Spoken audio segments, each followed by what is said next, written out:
I loved her after telling her I leave her. Told her I ain't trust her no more and didn't believe her. Told her she had changed and I ain't the same either. In my mind I'm on a boat somewhere puffing a cohiba. The water in the wind fuel the fire in my fever. Waiting on the world to finally make me a believer. They brought her into paradise but only to mislead her. I was with her in the terror dome smoking on the Chiba. To me she's superhuman, I never thought that I'd grieve her. She constantly gave me confidence, pushed me to be a leader. She'll follow me wherever I go, but can I lead her? I say yes to my sixth sense manifest and I see death. To the water so deep you're forced to hold your breath. Till it feel like a demon ripped your rib cage right out your chest. I search for mountain peaks to stand on, surveying the land. But rather not be at the top unless she holding my hand. If she callin' cause she falling in my arms, she gon' land. I've been with her since I hit her, so she called me a man. Our relationship hate love, but it's like we both addicted, picked up poison, we each other's drug. Overdosing on each other like enough ain't enough. I'm a hustler and she with me, so I got the stuff. Yeah, stay with me, love me till my number's up. I'm here to protect you, I won't hurt you like them other chumps. I won't disrespect you or let you go for another one. Separate, we something fierce, together we something troublesome. Always smiling, looking like she hit the number, huh? That's cause she with me, and she know I'm in love with her. And even though we've been beefing these days, she know I'll be with her till I'm D.O. I'm in it for the long haul, trying to hit the long ball out the park. After dark, I'm reaching for the stars, y'all waiting till the walls fall. I'm crashing through the roof, chase this love into the cosmos and return to living proof that he who worked the hardest has the heart and speak the truth. Will never be a slave, I have to bow to fakes like you. I seen a million of you, they ain't all for nothing new. And my chick will never dig your shit, she see through dicks like you. The thing about a soulmate, they can make it so great. I'm a better man, damn, with that came some more hate. It's okay, I won't break, this kind of love ain't fragile. My man resolve won't rattle, push and shove to make my own way. Just how it's supposed to be, I'm supposed to keep her close to me. Right next to the weapons, the words, the wisdom, the rosary. Maneuver through the badlands like everything's opposing me. I swear there's nothing holding me, we'll make it out as long as we watch every single step and protect our every blessing. Go harder than all the rest and never miss out on a lesson. No confidence, second guessings was keeping us in these messes. This type of stress depresses, this type of truth in the message. Let's make beautiful music, the gift was given, let's use it. I said I loved her, I proved it, I grabbed my shit and I moved in. Knocked her up, propped her up and put her where she should be. I ain't going nowhere, forever's what this could be. Yeah, stay with me, love me till my number's up. I'm here to protect you, I won't hurt you like them other chumps. I won't disrespect you or let you go for another one. Separate, we something fierce, together we something troublesome. Always smiling, looking like she hit the number, huh? That's cause she with me, and she know I'm in love with her. And even though we've been beefing these days, she know I'll be with her till I'm D.O.A.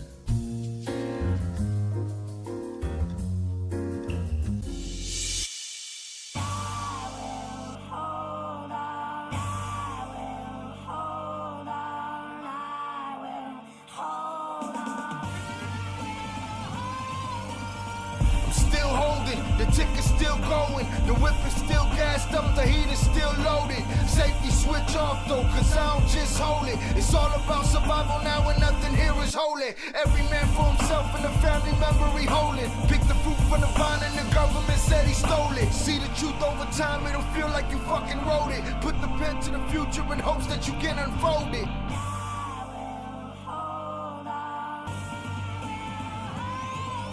Your space and time stolen, and no one's seen the omens. Armageddon from heaven, it seems hell is overflowing. Money is an illusion and Lady Liberty hoeing. Somebody offer me paradise, I don't think that I'm going. This is a broken promised land, all of the people choking. They reach for the blood puddle with someone they love soaking. It hurts and the wound's open, I shake but I'm still focused. I wade through these fucking locusts, each wave and just keep holding.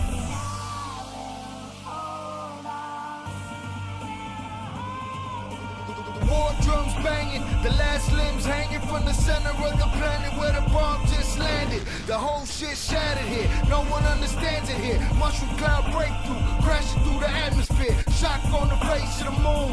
This universe never had a clue Earth would burn this soon. We the dead flesh, this rock is the tomb. To the box from the womb, but I'ma hold on to the lava consumes me and you. Till the prophets come on rockets and boom.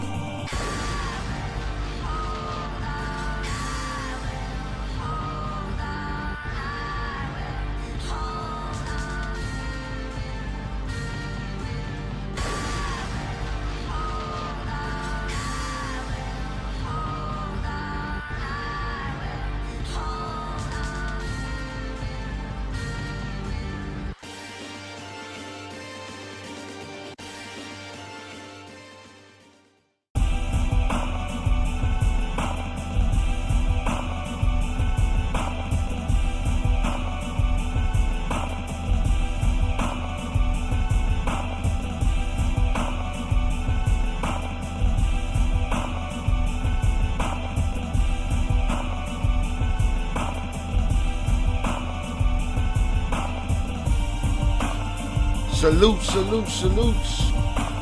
Welcome. We are back at it like bad habits. Welcome to Shy Ill Reacts Live. I am your host, Shy Ill. Hope everybody's having a good Saturday. What's up, y'all? What is up, y'all? Salutes. Hundreds up in the chat for y'all. Appreciate y'all being here. Y'all let me know if everything is looking all right or not. It's looking good on this side. So let's see what we got here. Appreciation for everybody being here. The plan was to go live last night late, but I went to see my favorite MC, Scarface, and by the time I got out of there, I didn't want to bother nobody with notifications in the middle of the night. You know what I'm saying? I don't know how that works, but we'll see how that works. Again, salutes to y'all. Thank y'all for being here. Hope everybody's having a blessed Saturday afternoon. We kicking it off early today. We know it's WrestleMania weekend, so a lot of y'all is going to be doing y'all WrestleMania thing tonight. My WrestleMania is next week, UFC 300. But salutes to y'all. So we're kicking it off early today. We're gonna do some Diddy updating. We're gonna do some Flores twins updating. We're gonna update a story that I covered earlier this week, or that I dropped a video of earlier this week. But other than that, we here. Salutes to y'all. Run up in the chat real quick. Salutes to Pebs for being first. She bum rushed the chat today. Salutes to you, Pebs. Appreciate you being here. Hold on. Pause that. Salutes Big June. Sending his in full. Salutes to you, sir. Appreciate you being here. 298 Sosa. Salutes to you. Appreciate you. Luis Garcia. Good morning, noon. All right. Good morning, noon. Saludos to Zoraida. Appreciate you being here. We hanging out. All right. We are hanging out. We're gonna get through the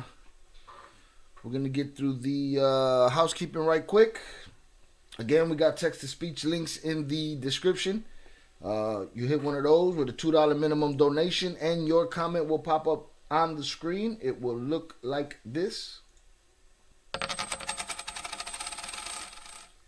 Test user donated $50. Test message. All right. $2 minimum donation to get you that right up on the screen. Get it read and acknowledged. For those that want to support the channel on that level, we also have super thanks, super chats, and super stickers. All of the good stuff that YouTube allows for people to support the channel on that level. Please hit the like button. I appreciate you guys hitting the like button. That's something you can do for free that helps you and me. It gets it out to more people, and we get it popping around here, right? Salutes to Yayo on the check-in. Salutes to 030 North on the check-in. Salutes to you brothers, usual suspects in the building. Appreciate y'all being here.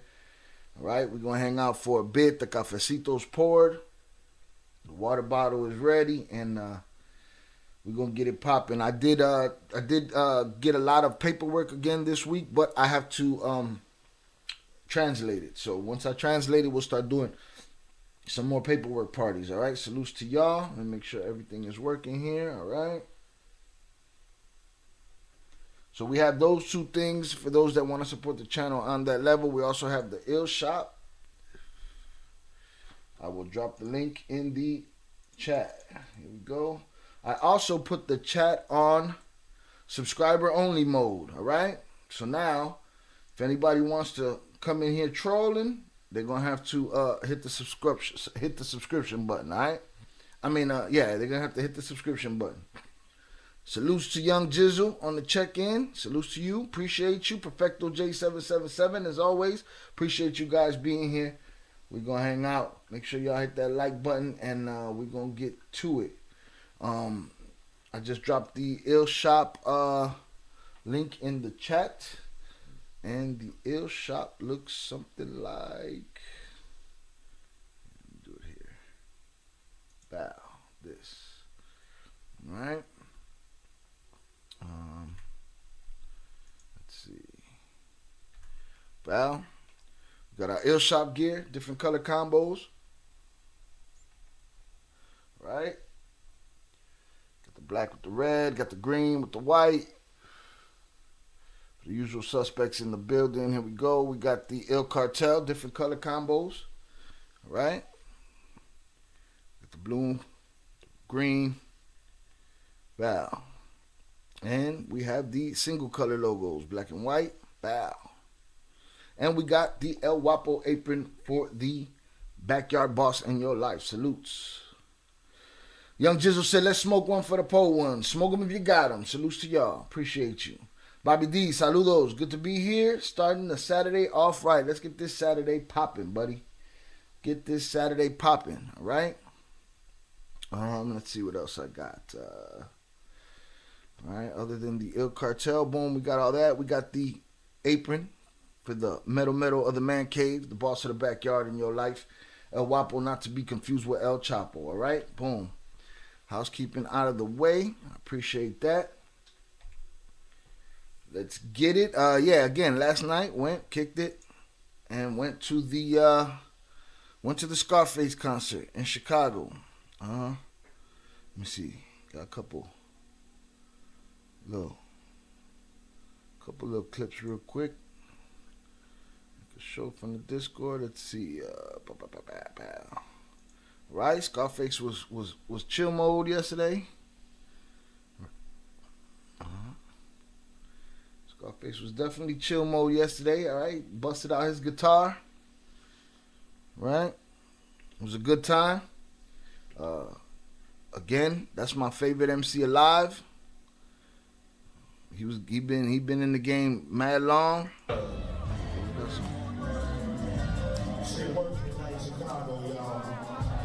in the studio live right now. I got a question for you. When you said the question feeling strange, it's a company to keep you sane. Let me tell you how you let me change. Right, it was a very, very smoky experience. Right, so we smoked some for the poor ones last night. All right, it was a great show. I had a great time. I've been blessed enough through the homie Jello to meet Scarface one time before. Salutes to him. He's blessed to be here. His son ended up, I believe he did a kidney transplant for his father, which is Scarface Brad Jordan. So he got years added onto his life, and he's outside putting out a concert that's a vibe. So it's been a good time. Right? It's been a very good time. Again, I'm trying to do more lives and less more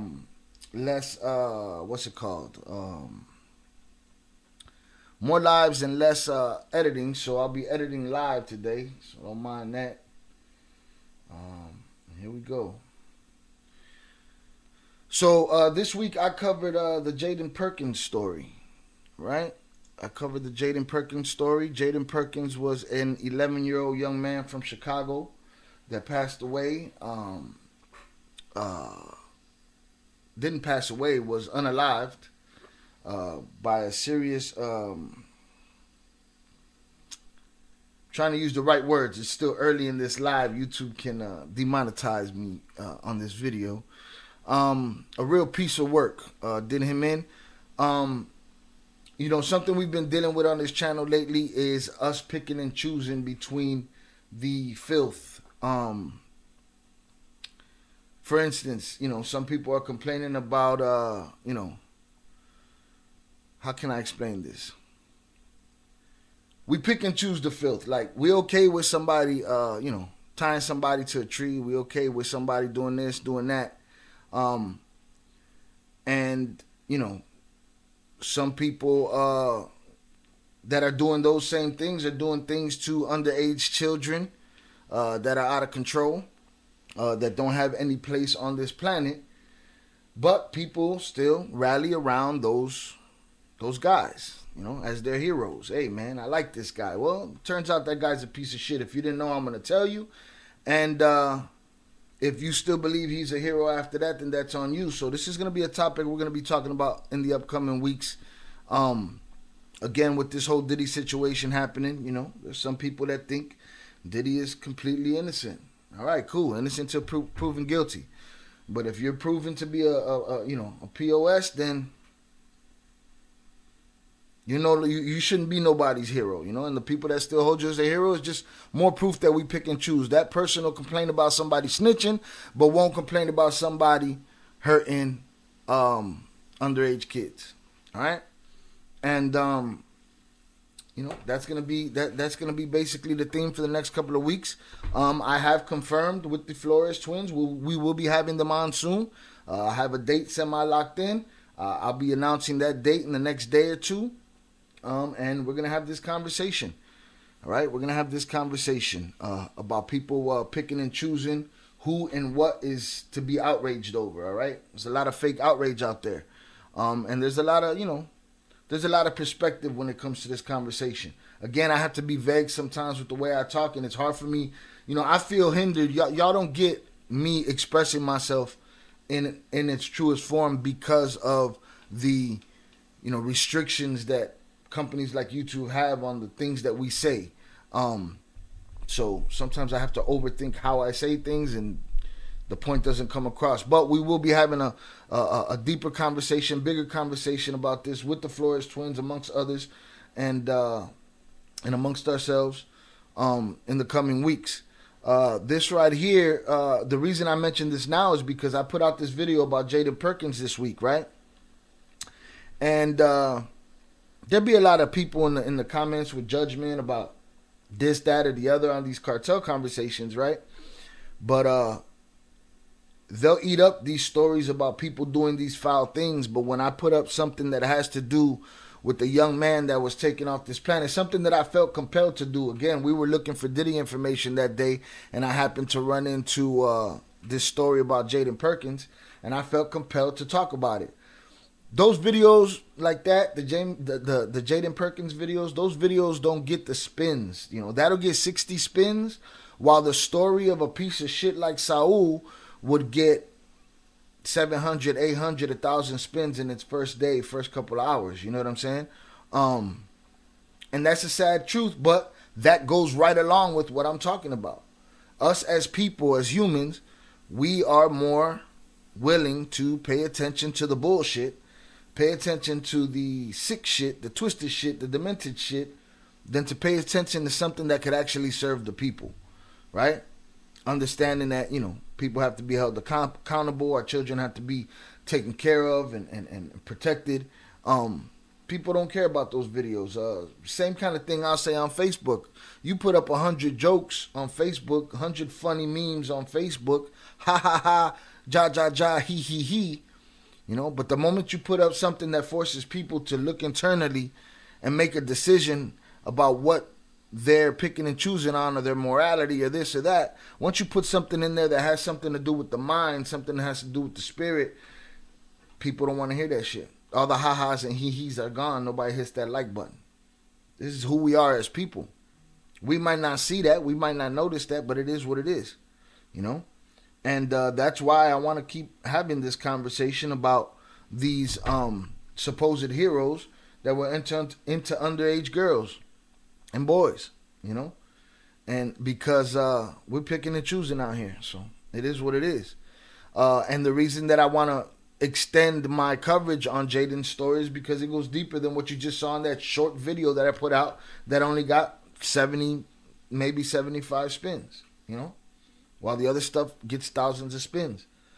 Again, we're working hard to grow this channel, but I'm not gonna start dancing and acting a fool and lying and not talking about the things that I feel need to be talked about in order to get views, in order to get subscriptions.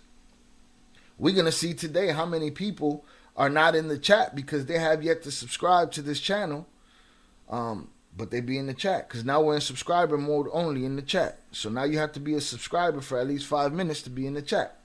All right? But we're going to keep having this conversation, and I'm not going to do no dancing. I'm going to speak what I feel is true, If I feel like Chapo's a dirtbag because he likes underage girls, then that's what I'm going to say, It just is what it is. So I want to dig deeper into this story of Jaden Perkins. For those that don't know, Jaden Perkins was an 11-year-old boy from Chicago that was unalived by the man that unalived his pregnant mother that day. Right? Stabbed his pregnant mother that day. Didn't unalive her, unalived the 11-year-old boy. So I want to get a little bit deeper into that because there's more to that story than the little short piece that I put out. And guess what? And if it gets no views, fuck it. You know what I'm saying? I did my part, you know? But I just know that people don't give a shit about real shit like this. So just remember that when you got all these heroes and all these people on the internet, God forbid anything happens to your children, you can't count on these people to really care. Even if it's a story that could change somebody's life, you know? So, ECA22, salute Shia, finally decided to join the chat. Appreciate you, ECA. Thank you for being here. Salutes. IB back in the building. Definitely missed a few lives recently. No fault of yours at all. Just a lot going on. Hey, I understand, bro. I understand. It be like that. You do you though, man. That's literally all you can do, and that's literally all I'm gonna do. I don't care. You know, at this age, I don't care to dance for nobody. All right, I'm gonna dance to the beat of my own drum when I feel like it. You know what I mean? And that's just basically it. So I'm gonna play this video. Let's get through this video here. This is again for those. I'm gonna link the video that I just did recently on Jaden Perkins in the chat. All right, y'all can see that if you missed that. And yeah, got 66 views. Right. The live before that got more than 593 views. Now the lives and stuff like that don't get all the views. It's the videos that I put out cut from the live. Those get, you know, views. Not what I want them to get, but they get views, right? All right. So hold on one sec. Trying to get this video. So here's the link. Copy. In the chat for the video of first video that I did of Jaden Perkins. All right. 11-year-old kid whose friends have to wear shirts that say, you know, Forever 11, because they lost their homie, right? Young, talented kid, dancer, trained dancer, actor, all of the above, you know, the type of kid that can talk other kids out of their, a kid that could talk other kids out of their stage fright, a kid that could talk other kids out of their lack of confidence, and, you know, a kid that could have been an asset to the people around him, gone over nothing. All right, so let's check this out.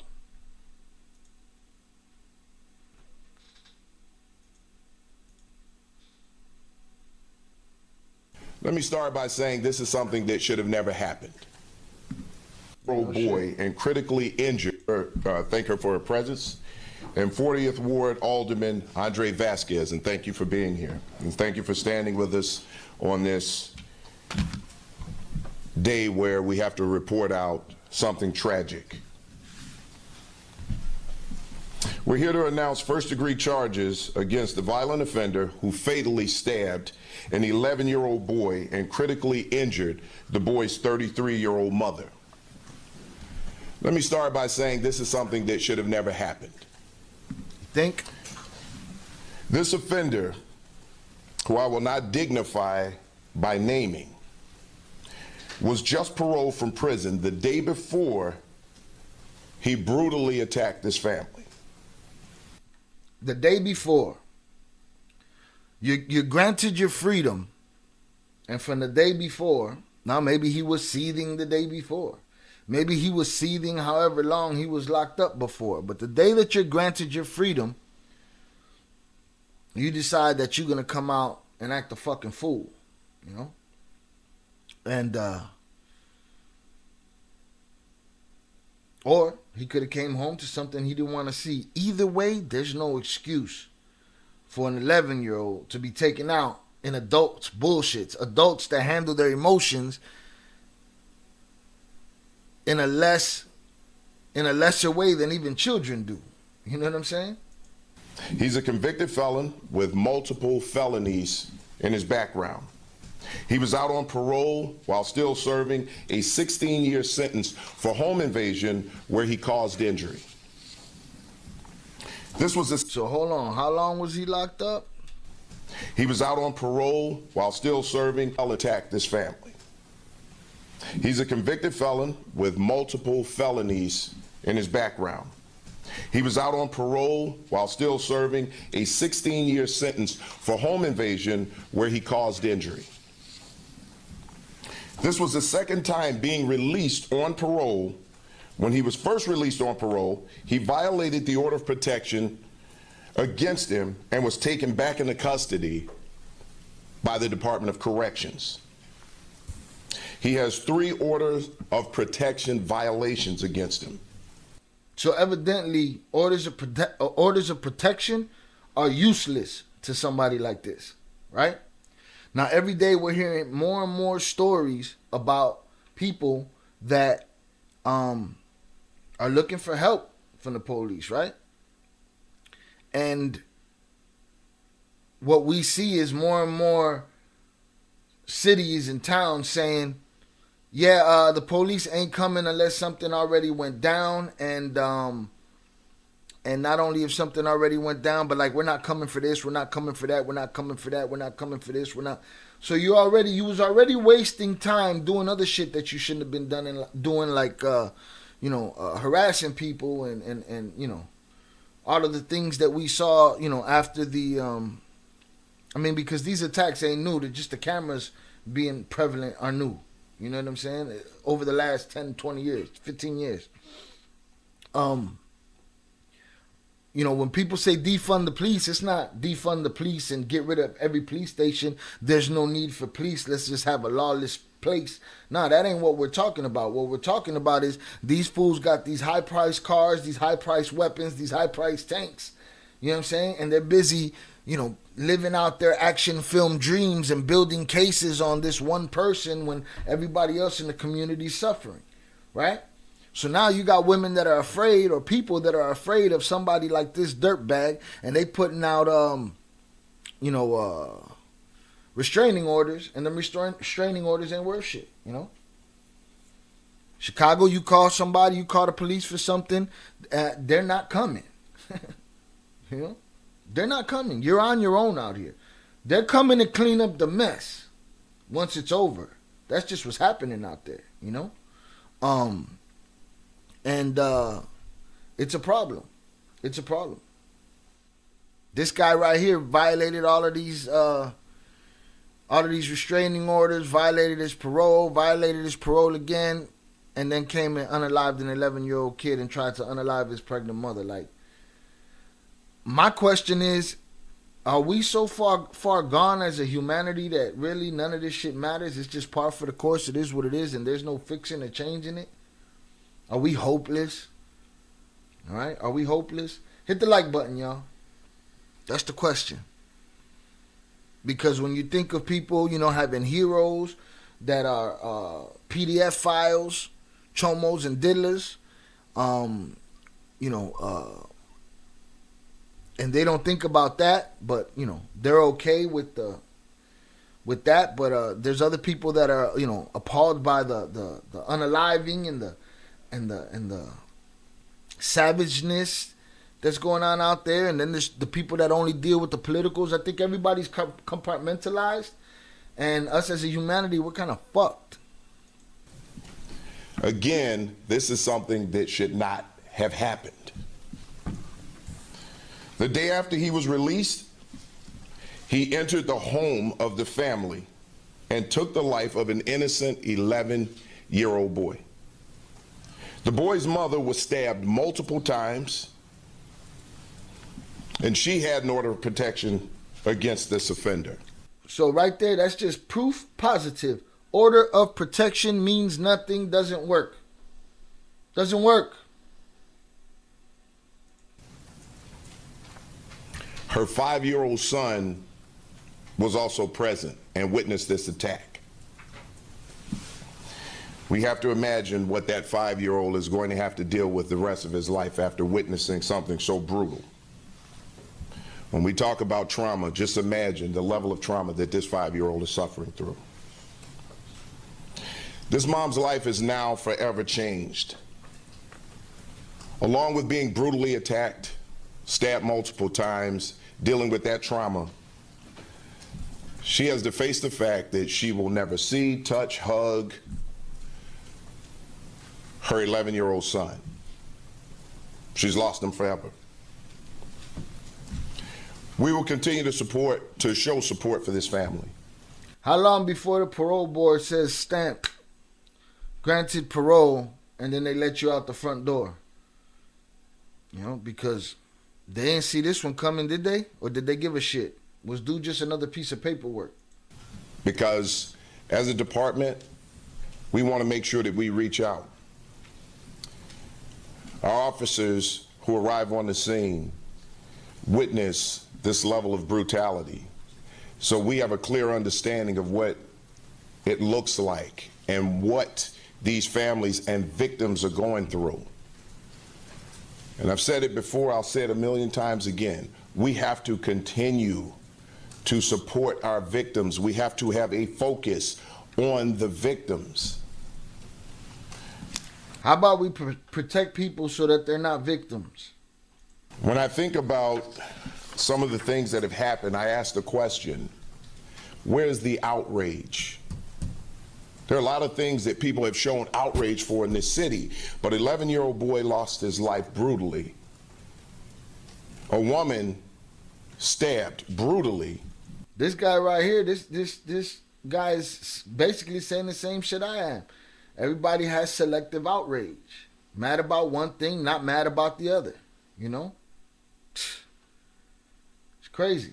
I've been telling stories about young kids losing their life my whole life. Why? Because I've been burying friends since I was a little kid. You know? He's saying the same thing, selective outrage. In a domestic attack, where is the outrage for this family? Let's focus on the victims. First thing I'd like to do is thank Area 3 for the hard work and quick action that they took in getting charges approved for this offender. I'd like to thank every member of the Chicago Police Department who were a part of working to quickly apprehend this offender so that he could not offend again. I cannot say enough. What? We're gonna give everybody props because I mean he just did what he did. Yeah, y'all had to go get him. That's your job. Go get him. You know? But not offend again. Evidently, this dude was a repeat offender over and over, beating out parole boards and beating out restraining orders. What are we talking about? Enough about how hard our department members, our police officers, our detectives are working to bring a level of justice, if we can call it that, to families who have been victims of brutal attacks. And I'd like to say thank you to each and every member of the department who is involved in this. So what I'm going to do now is I'm going to turn this over to Chief City, who is going to give you some details. Yeah, about that's what we're waiting for. Run the details. Producers, if you What? struggle finding sounds and samples that work for you, then you have to check out. You gotta read. Good afternoon, Antonetter City Chief, Bureau of Detectives. I want to reiterate what Superintendent Snelling just said. It is important right now that we focus on supporting the survivors of this attack and all those affected by this tragedy. Our deepest condolences are with them. The 37-year-old male offender has been charged with 1 felony count of first-degree murder, 1 felony count of attempted first-degree murder, 3 felony counts of home invasion with a dangerous weapon, 1 felony count of armed robbery with a dangerous weapon, 1 felony count of aggravated domestic battery, 1 felony count of unlawful use of a weapon by a felon, 1 felony count of violation of an order, prior violation of order of protection, and 1 issuance of a warrant for parole violation. Investigations like this are never easy, especially when they involve children. Immediately upon learning of this incident, Area 3 detectives responded and began collecting evidence and witness statements. During the investigation, detectives learned the 33-year-old female victim was in a prior relationship with this offender more than 15 years ago. Jonathan Pantria donated $5. Damn, I came in before we went live, hit the like button and then relied on the notify me to actually work. Salute my dude Chill for the consistent, hard work, and resiliency with the diverse great content. Salute chat. Salute, Jonathan Pantoja, usual suspect. Appreciate you for the $5 dono, sir. Said, damn, I came in before we went live. I hit the like button and then relied on the YouTube to notify me to actually work. No, didn't do that. Wasn't gonna do that, papas. Salute my dude Shia for the consistent hard work and resiliency with the diverse great content. Salute chat, subscribe and like. It's free. Don't cost you a thing. Hit that like button, hit that subscribe button. Salutes to you, Jonathan. Thank you very much, sir. We appreciate you as always. Better late than never, and lesson learned. You cannot rely on YouTube. They ain't with it. They don't love you. All right? Salutes to Fernando Ortiz. Said 100 on people not tuning in and caring. Shy, I'm behind, but fully agree with you. Salutes. Don't worry, we playing catch up. Salutes Old Soul in the building. Appreciate you, sir. Glad you got a signal up there on the montaña. Shout out Ja Danglish. Appreciate you coming through. I guess you was a little bit behind too. UFC 300. Salutes to you. Appreciate you. And here we go. Again, thank you, Jonathan. Appreciate you, sir. We got you back, though. You're good. This offender has a history of domestic abuse, and as the superintendent mentioned, is a convicted felon who has had previous order of protection violation convictions. The offender was serving a 16-year sentence for home invasion and aggravated assault when he was paroled and placed on electronic monitoring this past October. While he was on parole, he threatened the female victim via text and also showed up at her home. He was sent back to prison in February for this parole violation. The offender was released on parole on March 12th. So wait, same person, same case, but he still got parole. While he was on parole, he threatened electronic monitoring this past October. While he was on parole, he threatened the female victim via text and also showed up at her home. He was sent back to prison in February for this parole violation. The offender was released on parole on March 12th. The day after he was released, he returned to the victim's home where he attacked her and fatally stabbed her 11-year-old son. Her 5-year-old son was also inside the residence, but was not injured. Got smoke him. Video evidence shows the offender running from the scene with the knife used in the incident, which was later recovered, as well as other belongings. Several individuals were able to provide important information that led to the identification of this offender, who was taken into custody hours after the stabbing. I want to acknowledge the Area 3 detectives who spent the past 2 days investigating and securing charges in this case. I also want to thank every officer who responded to the scene and everyone who assisted in this case. This was a coordinated effort that included detectives, 20th District personnel, Area 3 Homicide Task Force. Together, these men and women brought swift closure to a brutal crime of violence against a mother and her son. I'd now like to introduce Cook County State's Attorney, Kim Fox. Kim Fox. Listen, here's what you be do. They should have just ran up on him, American Me style, and just, you know what I mean? Done deal. You like stabbing little kids?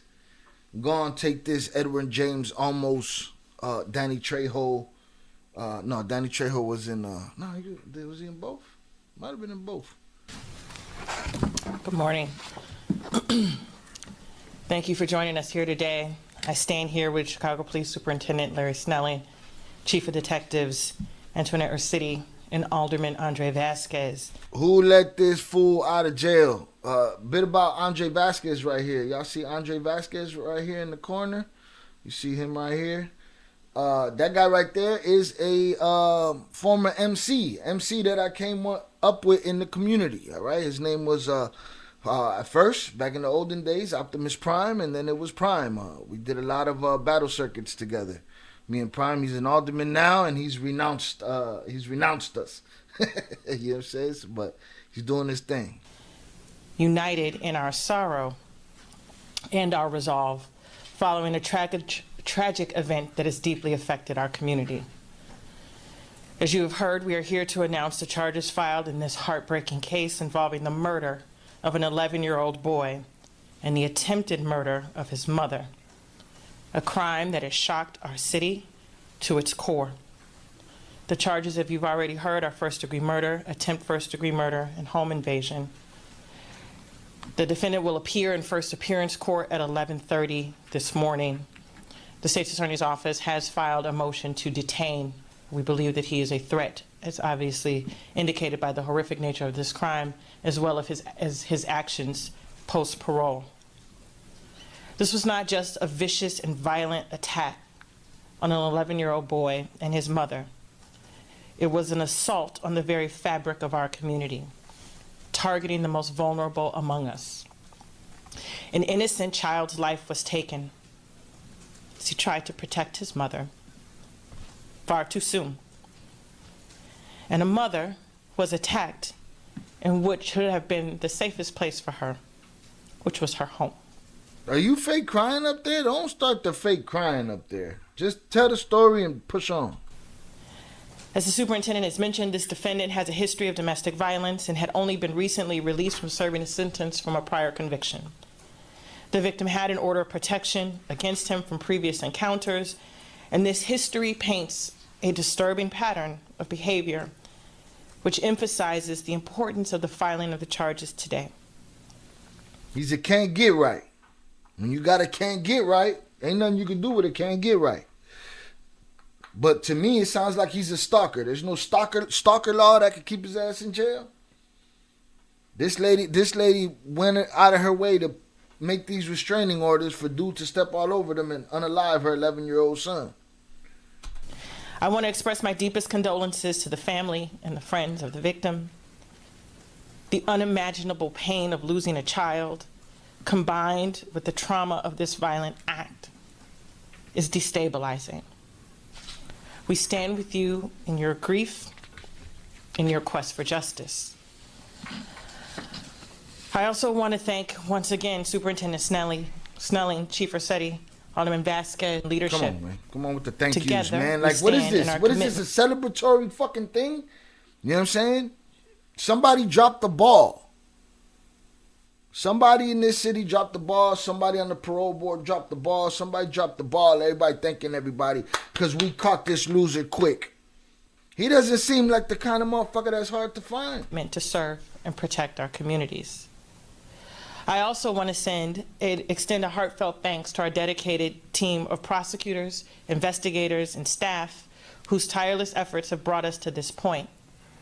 I want to commend Kim Ward. Come on, Jennifer commend your Dillman, ass. and Launch Track Case. We will ensure that the legal process is thorough, Sure. fair, Sure. and just, Sure. and that this defendant is held accountable. Sure. As we move Like forward, he was held accountable before. Now we want accountability after he did the worst that he could do. You know what I'm saying? Like, now we want accountability. Accountability was evidently parole wasn't working for him.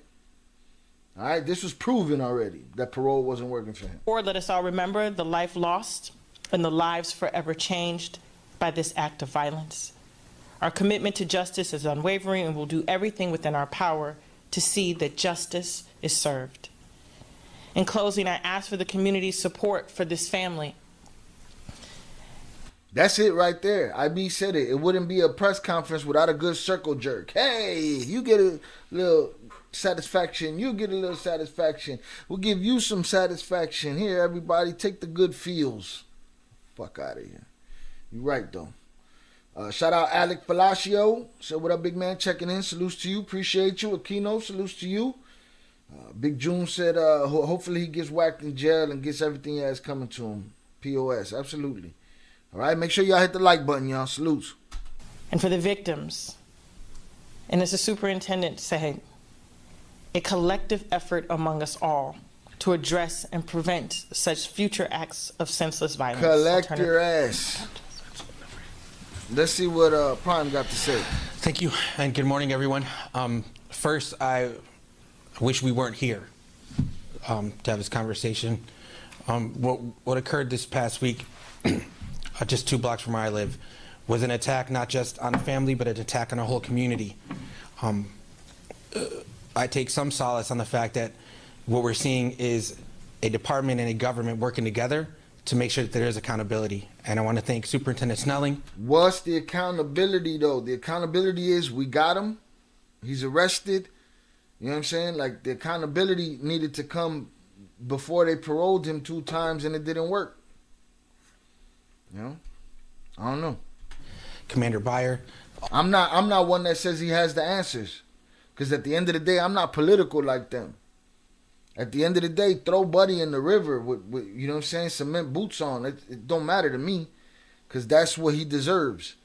All right? The problem with us as a country doing that is that we don't get it right all the time. Sometimes you get the wrong guy and put cement boots on him, then what? You know what I mean?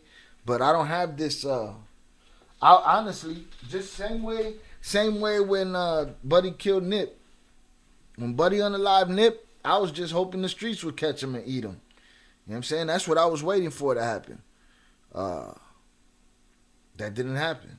I was disappointed when it didn't. You know? All the detectives for all the amazing work, the state's attorney's office for making sure this was a priority.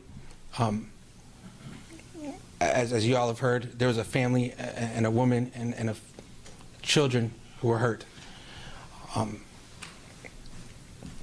The young man's name is Jaden. Jaden, in a moment, trying to get to school, right? The door opens up, and he does what anyone would do if you see your family in danger. He tries to defend his mother. Because Jaden wasn't just talented. Jaden was a motherfucking gangster. All right? For those that don't know, I got a record that I've recently written a partial screenplay off of. And it's called The Damage Is Done, and it's a story of that. It's a story of a young kid, 8, 9 years old, defending and protecting his mother, And that's what Jaden did. Because Jaden was outgoing. That when you look at what this kid's life was, he looks like the most outgoing kid. He's at the party doing backflips. You know what I mean? He didn't seem scared of, being out there. And what did he do? He went to help his mama, man. And he does, trying to get to school. Jaden, in a moment, trying to get to school, right? The door opens up, and he does what anyone would do if you see your family in danger. He tries to defend his mother. He was a victim of this kind of attack. I've lost an older brother to gun violence. My heart right now is in pain for the 5-year-old who had to witness any of this. And so last night there was a vigil held at the property. What I saw out there was about 80 children, ages 10 to 14 years old, that speak to how popular young Jaden was. Those shorties ain't never going to be the same. I know, I was them. They ain't never going to be the same, right? They ain't never going to be the same. They're different now. Their parents are going to see it. Everybody going to see it. They're different now. Right? How it affects some, who knows? How it affects others, who knows? He was popular in the school at Pierce Elementary. He was a member of his local dance troupe. And so I think about not just the family, but everyone in the community that's affected. But what we did see was everyone coming together. And so although we know this is one chapter in the story and we want to see accountability and for justice to be served, there's a lot more work to be done to make sure that the family, that staff at the school, that the community all have the support systems they need, that we look as a government to see what more can be done to support victims and some survivors of domestic violence.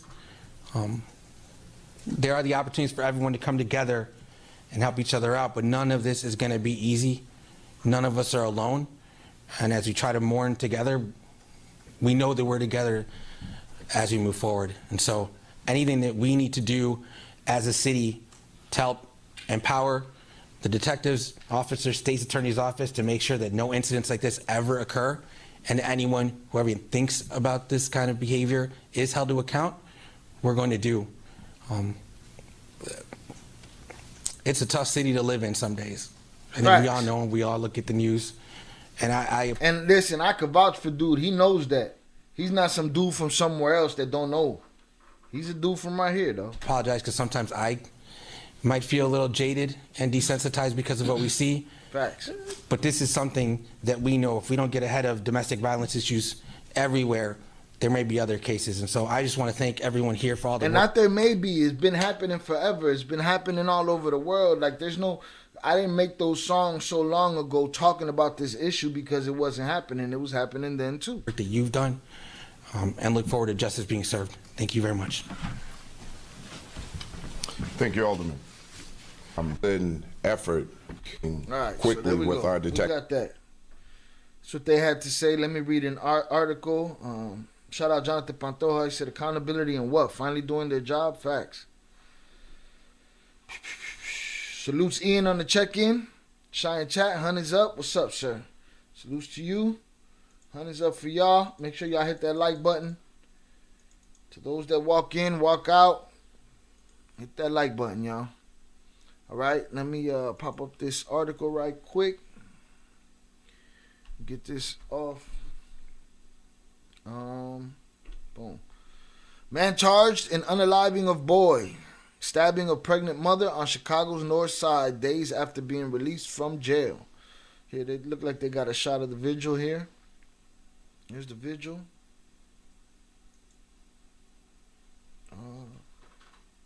Kids. A suspect has now been charged in his murder and his mother's attack. CBS 2 is always investigating. Our Jermont Terry has been on top of this story for days and has today's big updates in the case tonight. Jermont. Erica, tonight the man charged in this deadly stabbing has been ordered to stay behind bars. That's where the pregnant mother wanted him all along. Yet they couldn't do that preemptively. You already failed when we gave you parole in October, so what, he had a change of heart all of a sudden? After this last, October, November, December, January, February? He was paroled in February? Come on, man. it's clear, despite pleading for an emergency order of protection, she was not protected, and questions still looming as to why. Jaden Perkins is being held a hero. The 11-year-old lost his life when he jumped in between his mother and the man attacking her inside their Edgewater apartment. Her 5-year-old son was also present and witnessed this attack. Police identify Corsetti Brand as the attacker. He's now charged. Look at this sausage smoker. Corsetti Brand. First degree unaliving, attempted first degree unaliving, armed robbery, home invasion, domestic battery. You, sir, the scum at the bottom of a jail shower. You know what I mean? You're not even worthy of the bottom of my shoe. You pussy. If there was an example of bitch made, that's it right there. If you could do that to an 11-year-old kid that's protecting his pregnant mother from you, I don't give a fuck what she did. Don't get it fucked up, because I know women could push buttons and pull off moves that will make your head spin. I get it. But ain't nothing worth what you did, bro. You the scum at the bottom of a prison shower. Real talk. Real talk. So, may the worst come for you for however long you still breathing on this planet. May the worst come for you. The worst, the worst, the For worst. first-degree murder, attempted first-degree murder, armed robbery, home invasion, and domestic battery. I think this is something that should have never happened. Especially when CBS 2 examined court records showing the pregnant woman's fight to keep her family safe from a man she dated more than 15 years ago. We first revealed how the mother was denied an emergency order of protection back on February 21st. Denied. When she wrote, Brand sent me several text messages saying, Why was it denied?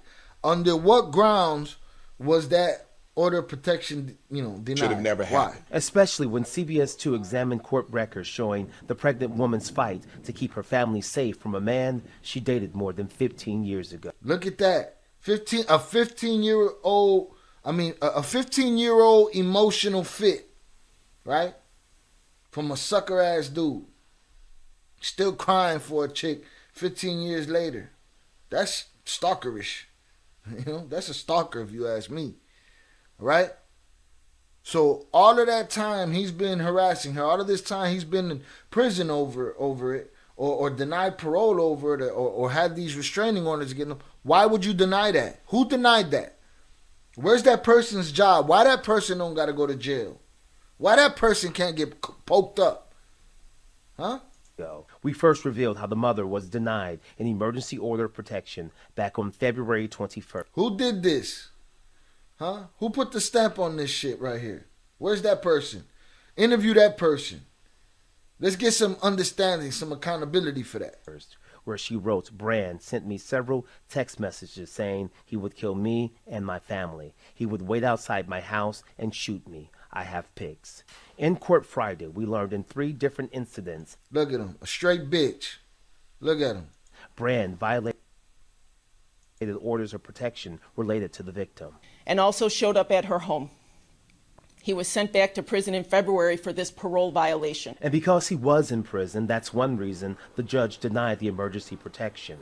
The case was continued for March 13th, yet Brand was paroled the day before. So why was he released? I don't have a good answer. I'm fucking sure you don't have a good answer.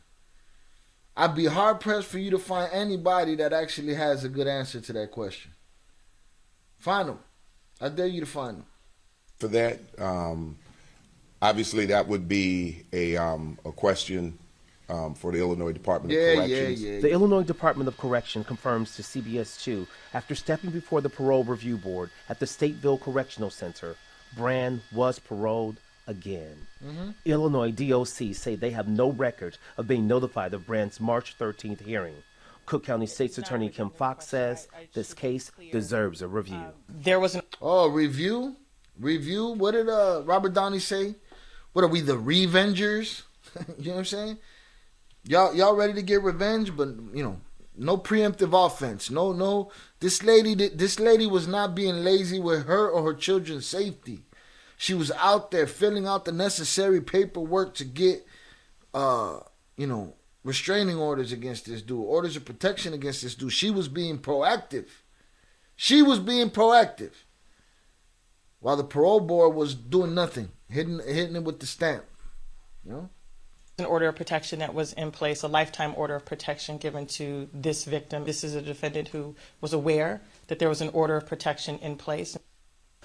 Now, you heard State's Attorney Fox say there was already a lifetime order of protection in place, yet legal experts tell us they never came across something like that. No, a lifetime protection order, and that even still got violated. So, que no quedamos.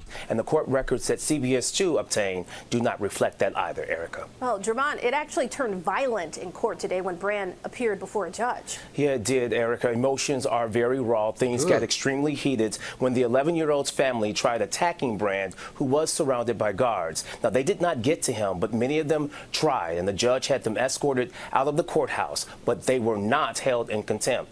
This family obviously is going through so much, Erica.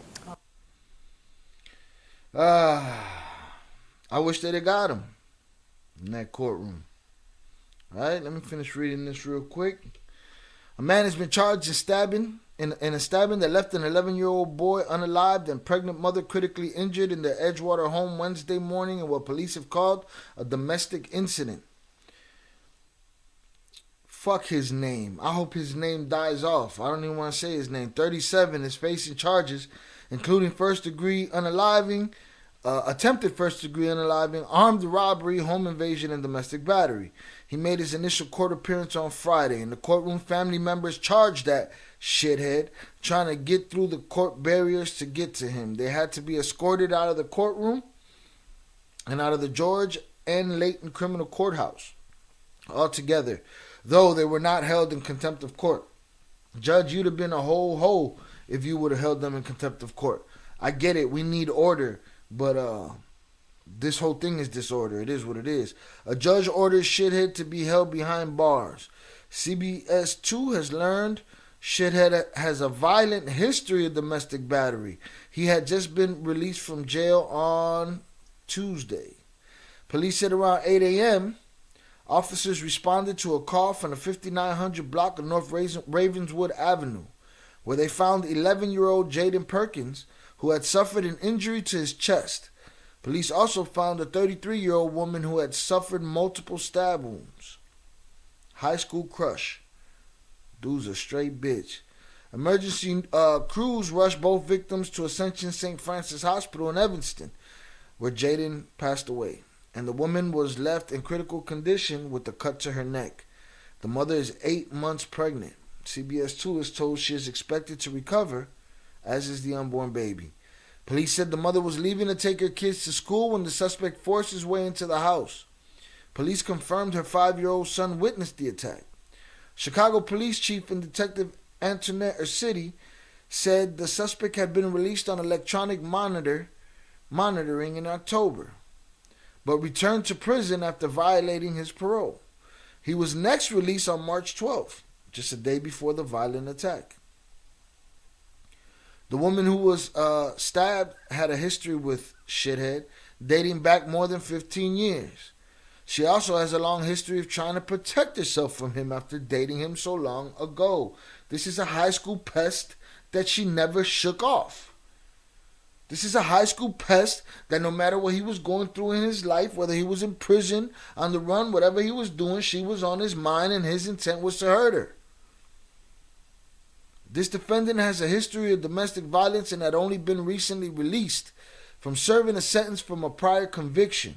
Cook County State's Attorney Kim Fox said the victim had an order of protection against him for previous encounters, and this history paints a disturbing pattern of behavior, which emphasizes the importance of filing of charges today. Today is fucking late. You late, Kim Fox. Why nobody studied these patterns before? Huh? The patterns of somebody that you parole that keeps breaking the same shit. The system is this whole thing is a house of cards, man. The system's bullshit. All right, look at the Flores twins. 2 men, right? You would think in a prison system across this country, there's many sets of twins in prison, right? You would think, right? All they had to do was keep account of 2 people that looked somewhat alike, because I could look at them and tell them apart, right? I'm sure a lot of you could look at them and tell them apart. But no, they send the wrong one to another prison that they didn't intend to do. Why? Because the system is made of plastic, cardboard, and masking tape, man. It's bullshit. You can poke your fingers through it. It's a wet paper bag. It's a facade. It's suits and ties with nothing inside. That's all it is. The whole government, all of it. This whole country is being held together by a string. Some people don't want to believe that. Some people want to live in this world of nah, everything's gonna be all right. My government got me. Bullshit. Government didn't have Jaden Perkins. Didn't have his back.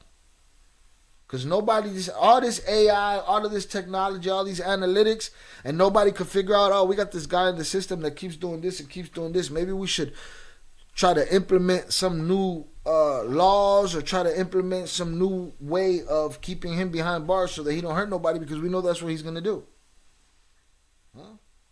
But we can't figure that we're not smart enough. Why? Because we're too busy, locking us up disproportionately. Black and brown people. Poor white people, and lining their pockets in their funny suits. It's all bullshit, right? If y'all see me touch this camera, that's just me giving me a mark to edit from. I'm gonna go through the chat right quick. Let's see. Jonathan said, "Isn't it similar to the cases of?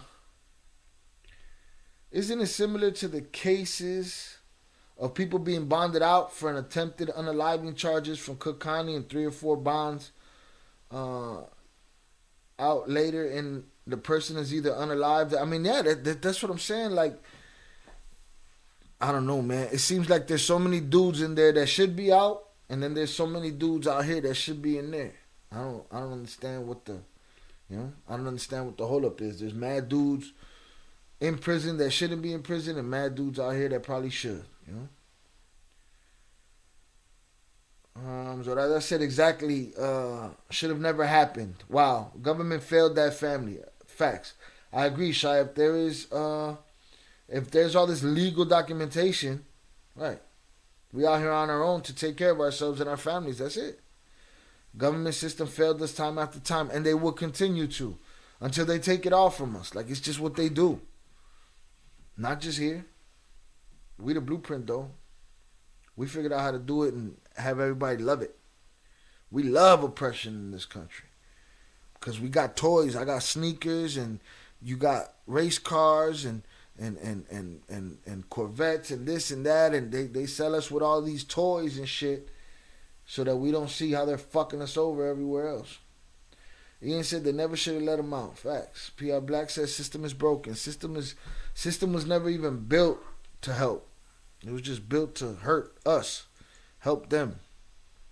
But today's late, man. Today's late. Let me see what's going on down here. This is something that never should have happened, Police Superintendent Larry Snelling said at a press briefing Friday morning on the charges against Brand. Brand again had been released. I said his stupid fucking name. Shitface again had been released from jail a day before the attack. He had also served 8.5 years in prison for aggravated domestic battery and home invasion. This is a repeat offender. This dude doesn't like women. All right? This dude doesn't like, being told to get a job. This dude doesn't like to be told to be thoughtful. He don't like none of that shit, so he buck all the time. He been emotional 15, 20 years. An emotional baby. I'm telling you, babies handle their emotions better than this dude. All right? Another ex-girlfriend and shithead said over the phone earlier this week that she couldn't understand why he was ever released.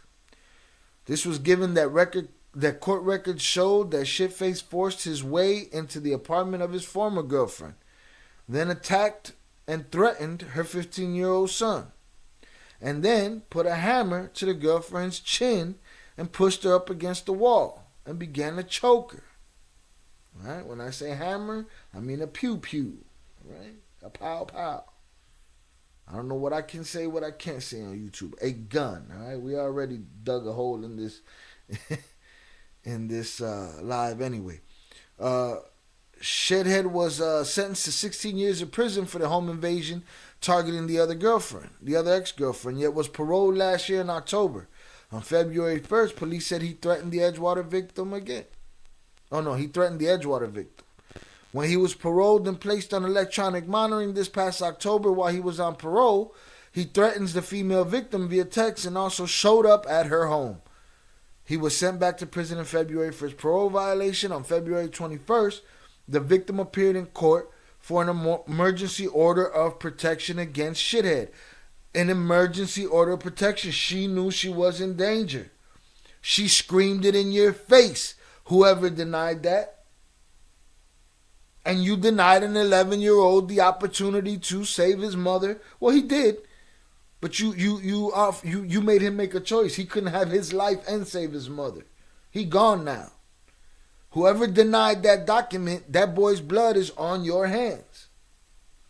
Whoever has seen this pattern with Shitface here and continue to throw him back out on the street, that baby's blood is on your hands.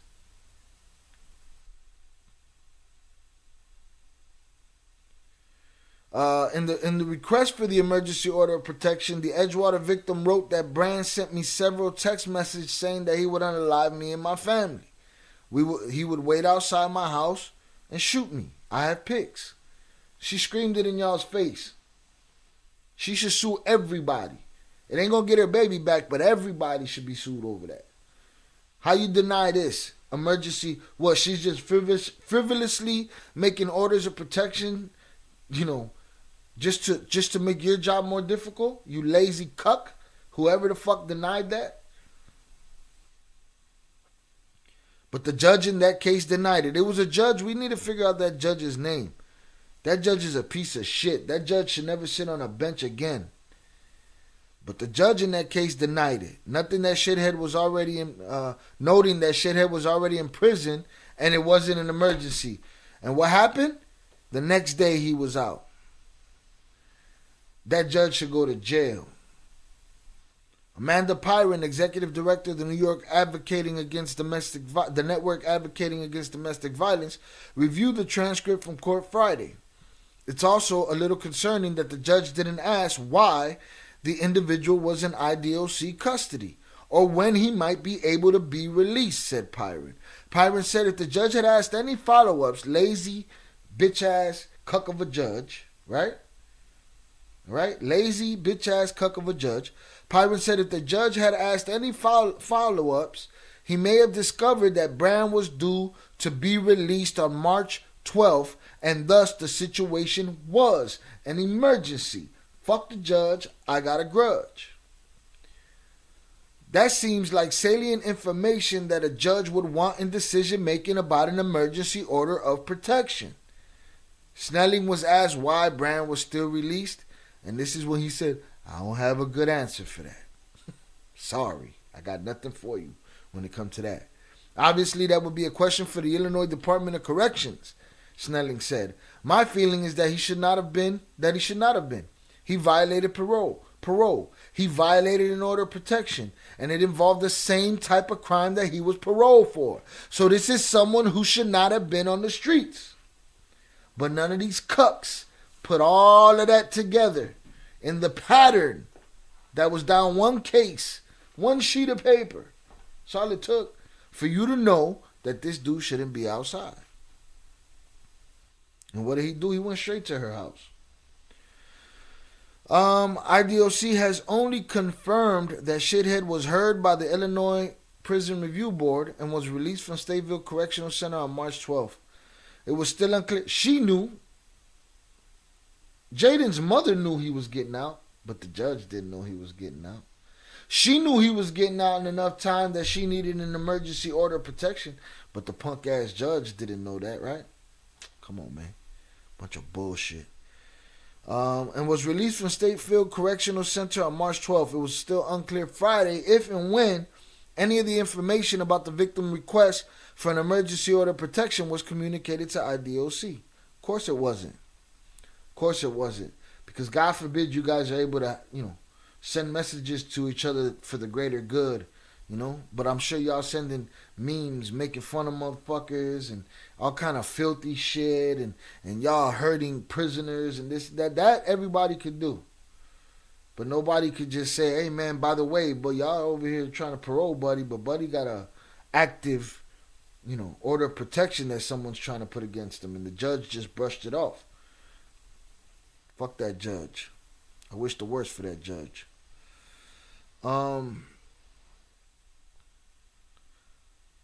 It was still unclear Friday if and when any information about the victim's request for an emergency order of protection was communicated to IDOC. CBS 2 reached out to all of the members of the Prison Review Board Friday and had not heard back late in the day. Of course they didn't. Of course they didn't hear from the parole board.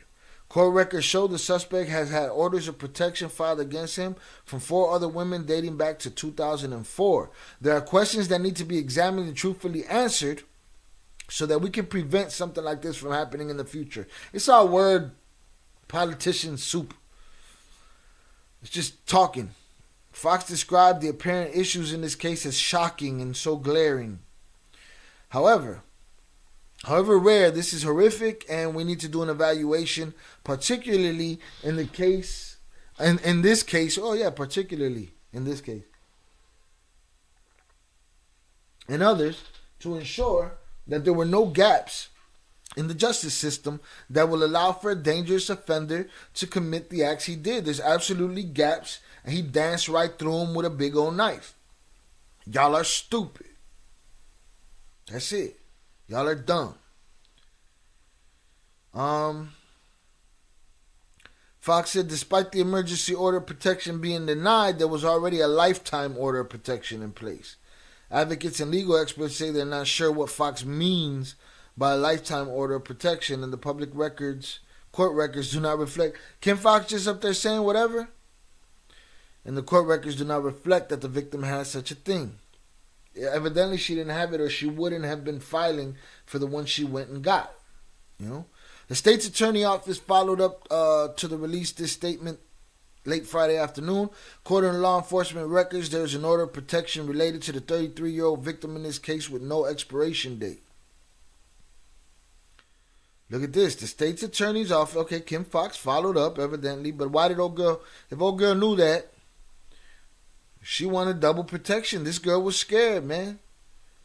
The state's attorney's office followed up to release this statement late Friday afternoon. According to law enforcement records, there is an order of protection related to the 33-year-old victim in this case with no expiration date. The victim in this case and the victim in the 2015 case were both notified by IDOC of the defendant's release on October 2023. And the defendant was notified not to have contact with both victims. We are continuing to investigate this matter. Listen, lifetime order of protection, or a order of protection with a date on it, same shit. Wipe your ass with it, because it's worthless. I think you get an order of protection now just for a paper trail. Don't think it's protecting anything. Simply for when the shit finally goes down, you have paperwork saying that you looked for protection and it wasn't given, because you can't hope for it. You can't hope for help. Not happening. CBS 2 also reached out to the Cook County Chief Judge's office about the judge's decision to not grant the emergency order. I bet you he didn't respond either, because he's a cuck. And the judge's lack of follow-up questioning related to the victim's arrest. The spokesperson said under Illinois Supreme Court ethics rules, they cannot comment. Fuck that judge. Judge, fuck you. Mayor Johnson in a statement said he was devastated by the murder of Jaden and the attempted murders of his mother. Brandon Johnson. This despicable crime is a horrific reminder of the need for us to correct systemic failures and address the root causes. It's the same thing that Kim Foxx said. We gotta fix these things. Root causes of violence in our community, and continue to support our domestic violence and gender-based violence survivors, their families and communities, and the providers and advocates who do this work daily. Domestic violence impacts everyone in our communities, and we are committed to building on resources that support survivors and their families, partnerships like the network advocating against domestic violence. Make the domestic violence hotline possible. Make the Illinois Domestic Violence Hotline possible. What you going to do with the hotline? Anyone who may be experiencing or witnessing violence may reach out by calling or texting the hotline. So what? So what's the hotline going to do? Y'all going to talk about it? Hotline going to stop him from kicking in the fucking door and killing the kid? No? What is it? I thank the Chicago Police Department for its efforts and for bringing swift justice as we continue to coordinate resources for Jaden's family and the community. The family has been connected to emergency funding and other resources. Chicago Public Schools and community-based victim service teams are providing support to students who attend school with Jaden and those in the community who are impacted. See, we didn't have that. I don't remember that coming up. Maybe I just didn't utilize the resources, but dumb shorties are going to take this with them. You know what I'm saying? This is part of their life now. Part of their life is gone. You know, their little homie's gone. That's going to stick with them. That ain't going nowhere. Jaden was a bright light in his community. We grieve alongside his family and community as we reckon with this unthinkable loss. We pray for Jaden's mother's recovery. We will never forget Jaden, who was taken from us too soon. Victim Jaden Perkins called an exceptional young man. A stunned neighbor described Jaden as a great kid and the family as calm and loving. Jaden attended the Helen C. Pierce School of International Studies, a Chicago public elementary school. A support fund has been set up for Jaden by the Pierce Elementary School community and the Gus Giordano Dance School in Andersonville. A total of more than $26,000 has been raised towards a $50,000 goal as of Friday afternoon. The website for the Memorial Fund said Jaden was known for his love of spending time with friends, playing sports, and performing. He earned straight A's and consistently made the honor roll in school and was involved in cross-country, football, and the arts, the website said. Jaden especially enjoyed performing and theater and appeared in several school plays at Pierce, including Finding Nemo. Jaden's mother had worked as a recess coach at Pierce before moving to the medical field. She was a lovable woman, and her son was very well-mannered and spoke to me all the time. The neighbor added of Jaden's mother, and I'm sorry for this tragedy. Jaden's brother, who witnessed the brutal attack, also attends Pierce. Rest in peace, Jaden Perkins.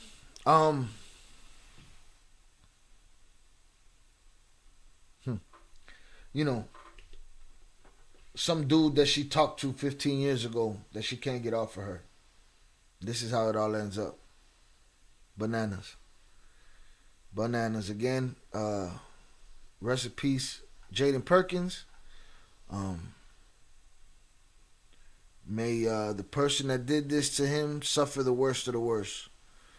And I hope that his family is able to, find some way to move on and live as normal of a life as they could possibly do.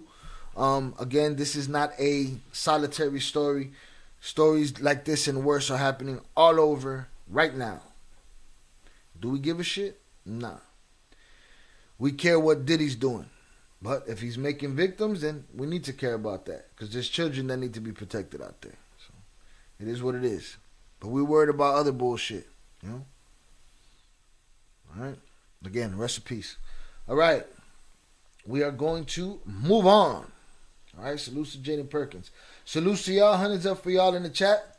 For the people that left because they didn't want to hear it, salute to y'all. If I could pretend I wouldn't feel right, and those are the words of J-Rock. If I could pretend I wouldn't feel right and I want to talk about that, that's what I'm going to talk about. It is what it is. Let me go back to the chat real quick. So that I said facts, never made to help us. Absolutely. Ian said it's crazy. They give people life for selling drugs, just giving people what they want, and then they let people out like this. The system is fucked up. That's an amazing point. How many people are in there for selling rugs, selling narcotics, and while these violent dudes are outside being more violent, right? Who cares, right? Nobody cares. Nobody cares. It's all a scam. The prison system, the prison industrial complex, the war machine, all of it. It's just all a scam. The government, all of it's all a scam.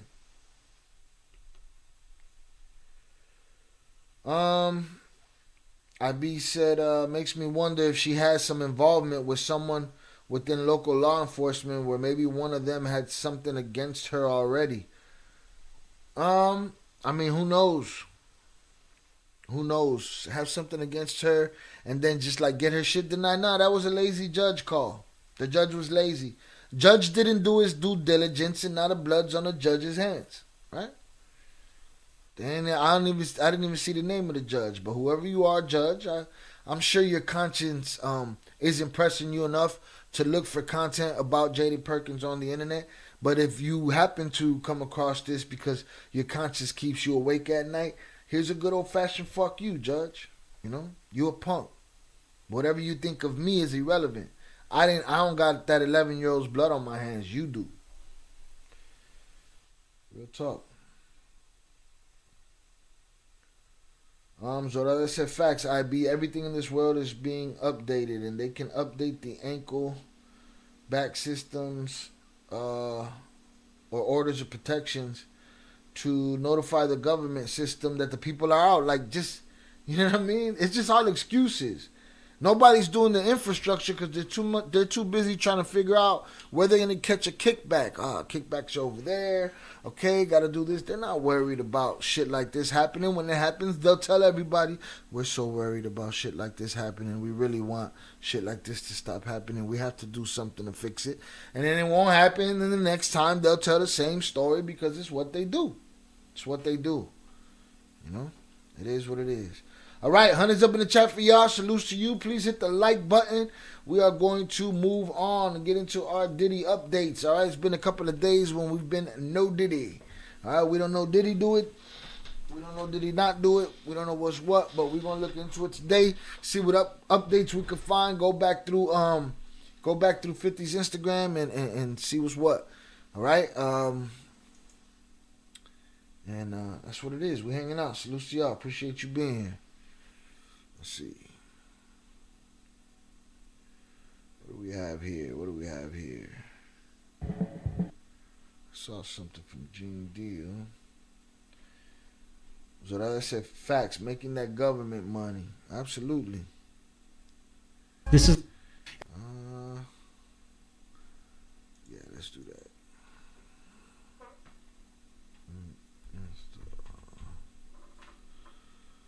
Instagram, here we go. Search.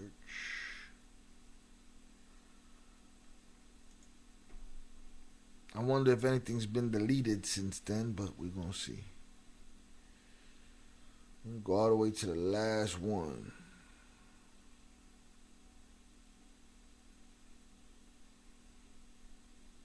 We got Shannon Briggs over here. Let me see.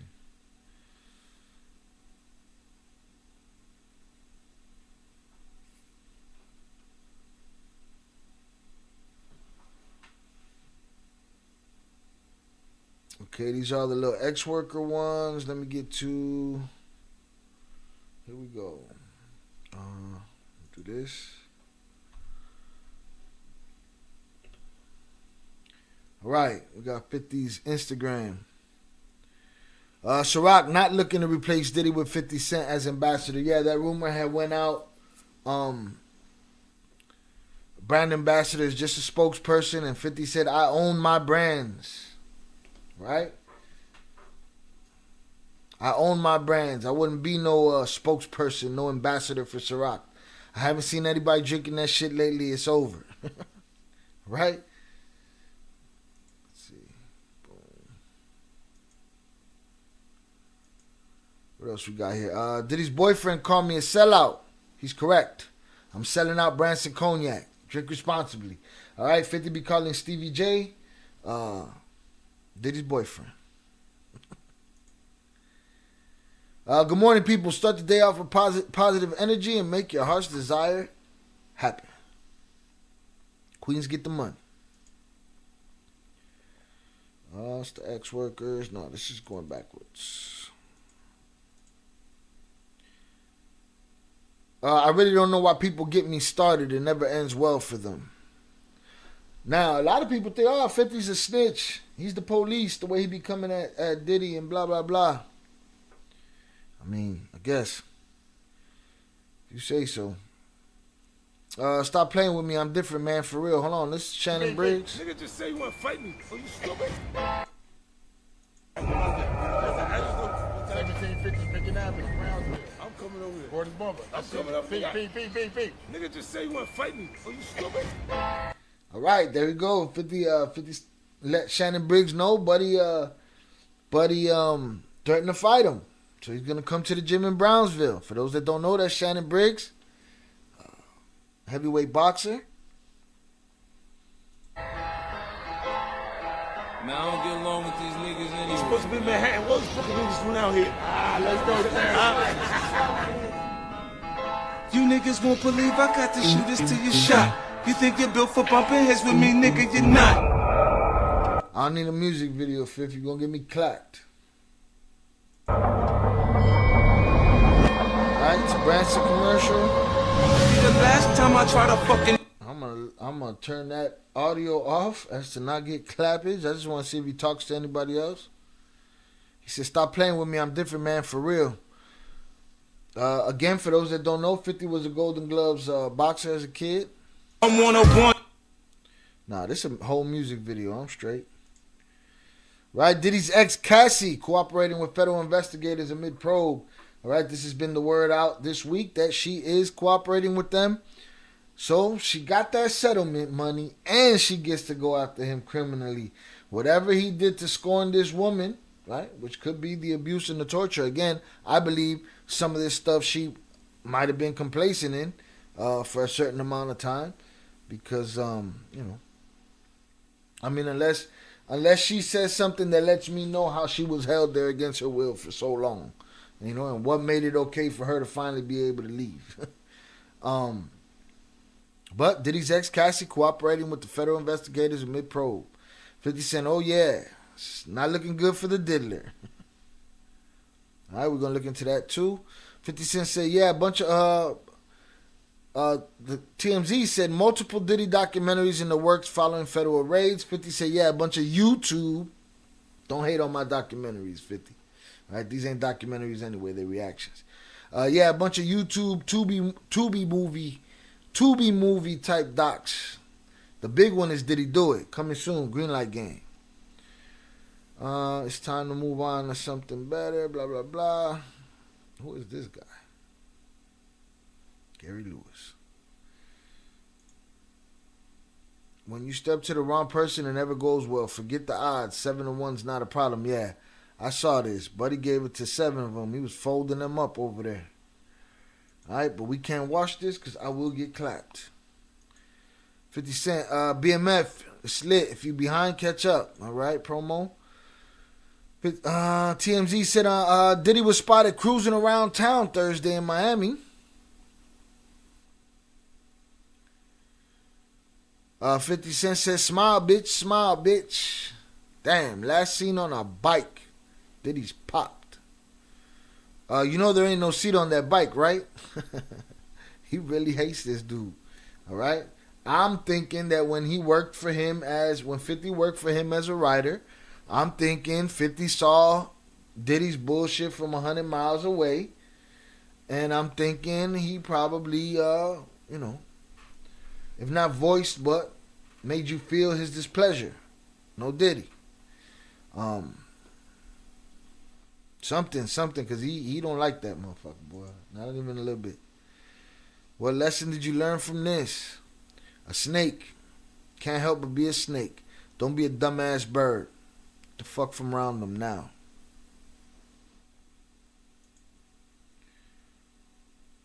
Damn it, man. Not the kids. Leave them alone. Diddy's son, Christian, accused of sexual assault. New lawsuit amid rappers' ex-trafficking accusations. I'm all off with the coded lingo. You take a couple of days off, you lose your edge. Right? The boy got a weak chin like his father. Just a couple of weak chin. No jaw, motherfucker. Right? What we got here? Nicki Minaj Gag City Tour. Stevie J, a producer who's also named in one of the lawsuits and his right-hand man has been doing a lot of talking. Stevie J, a producer who's also named in one of the lawsuits and was in Diddy's house when it was raided, went on TMZ Live to defend his boss. Listen. I don't know whatever someone does in their bedroom, that's what they do. I don't got nothing to do with that. I'm just here to say that I've never seen my man doing anything foul like they talking about. But that wasn't all Stevie J did. He sent out a warning shot, posting video of celebrities at Diddy's 50th birthday party. The Kardashians, Jay-Z, Beyonce, Kanye, Kevin Hart, every A-lister was there. And Stevie J wants to remind them. Remember, the lawsuit says Diddy has compromising footage of everyone that went to his freak-off parties. Now, we're not saying this is a freak-off party or Diddy has compromising video. So what are you doing, Stevie J? You just, you sending out them warning shots, but you letting everybody know, like, it's the truth. Are you shooting yourself in the foot? Are you shooting yourself in your ass cheek, punk? Jonathan Pantoja said, I had a feeling when I was calling it that Cassie was going to cooperate if she didn't want to go down with them possible charges the day of the raid. We're going to see if she gets some kind of immunity or if she even gets called up on that. She's going to have to acknowledge it. Somebody going to have to acknowledge it. We're going to look. We're going to see. We're going to be here to see it. 50 Cent said, puffy boyfriend running his mouth trying to get everyone jammed up. That's what it sounds like. Like in his attempt to defend Diddy, he's putting himself out there like it's true. Is it true? Yeah, any of these people, but this is what Diddy's bodyguard said. I don't think it's only celebrities going to be shook. He had politicians in there. I don't doubt it. He had princes in there. He also had a couple of preachers in there. You personally, you think they got tapes? Well, my personal opinion that if Lil Rob could be trusted and his statements are true, they got him. They got tapes and stuff. Now, if Diddy had tapes, the feds have them. That's a lot of blackmail. His right-hand man is... Bruh. Shit look like it's gonna get uglier before it get better. All right, so within those docs, and this is where it gets relevant, there. Candace going deeper in the P. Diddy lawsuit allegations, and this is where it gets relevant. Yo, I keep hearing everybody say, oh, they're taking deep dives. All they're doing is reading the lawsuit that we read, day 1, day 2, something like that.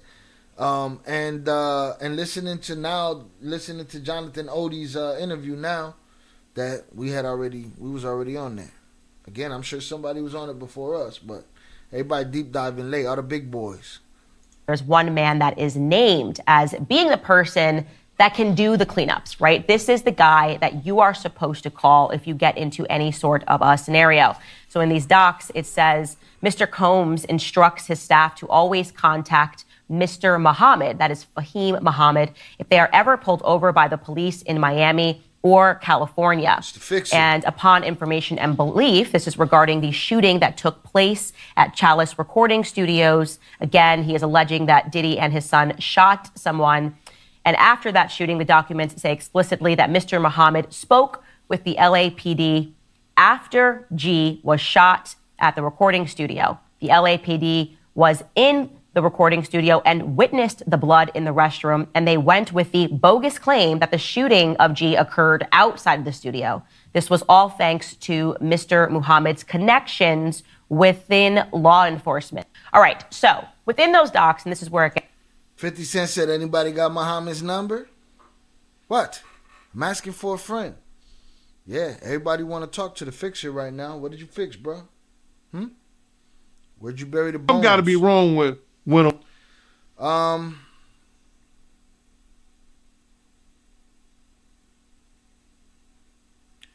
50 said, I have the savoir faire. I'm the reason everybody here. I said, get up. I got that from Gene. He been telling y'all the truth about Diddy for years.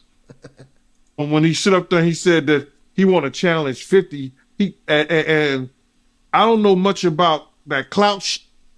Him challenging 50 to a fight, and we seen how 50 Cent, we seen how Stevie J fight on Love and Hip Hop and all that other bullshit. Him, Scrappy, him, this other cat. My man, there's no way. There's no way. He don't want it with 50, bro. That's if that ain't cocaine, the Pope ain't Catholic. And there it is. So you feel like 50 Cent would give Stevie J that work? It wouldn't even be a job. 50 Cent will whoop. 50 Cent will whoop niggas like Stevie J on the way to a real fight. You seen 50 fight before? I ain't never seen 50 fight. I seen some tapes of him get down on that end, but I never seen him fight in person. But I know the demeanor of a man. I was with 50 Cent on a couple of occasions, and one occasion, it was just me and 50 and about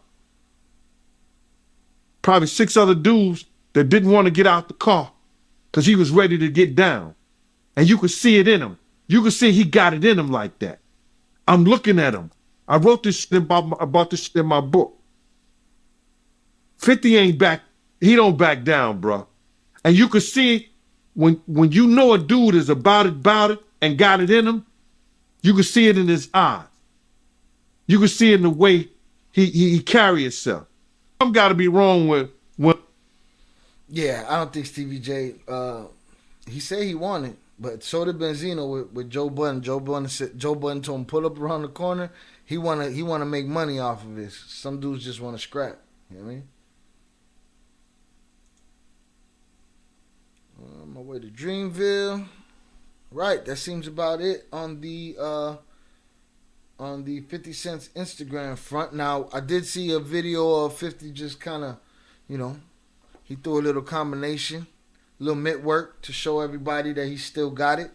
I think that was a DJ Self video or something like that. But yeah, man, Stevie J. I done seen Jocelyn or Rosalind or whatever old girl's name is tune you up. So got to watch that. Let me see what the fuck. Oh yeah, I don't want this. Let's get that out of here. Let's go back to YouTube. I was gonna look up that Gene Deal interview. Let's see if we can get that. Here it goes.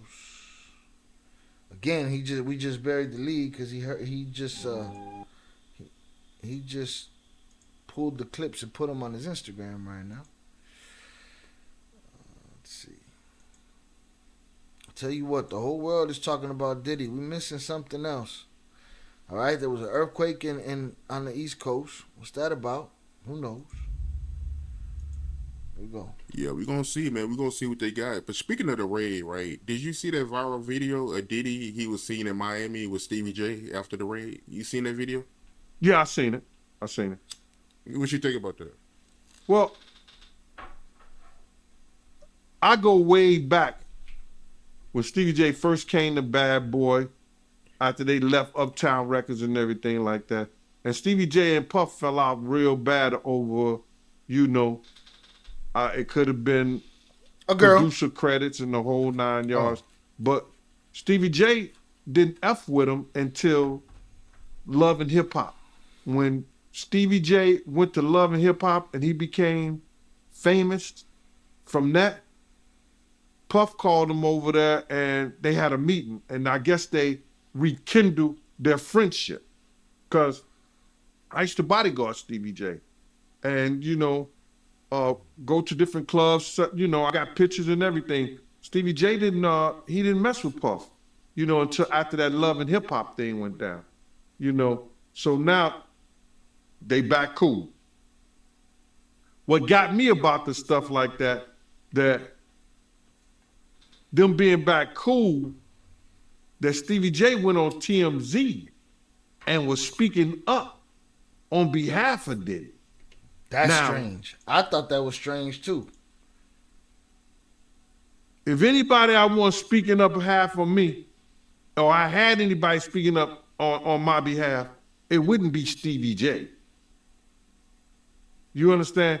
I don't think that an individual of his caliber is capable or can be trusted in a way that I would like for him based on his actions on television. To be your spokesperson, to be the voice of your innocence, to be the voice of your wholesomeness. Stevie J? Nah, I don't want you to be my spokesperson, bro. Who he is as a person, what he has been shown as an individual, is a type of individual that I would have speaking on my behalf. Come on, we know he's a drug abuser. We know that he's been seen putting his hands on women in the wrong way. And I don't know, that shit is crumbling, man. You know what I'm saying? But you can always say this, man. And the infamous words of one of the world's greatest comedians, Richard Pryor, cocaine is a hell of a drug. Why you say that? Cocaine is a hell of a drug.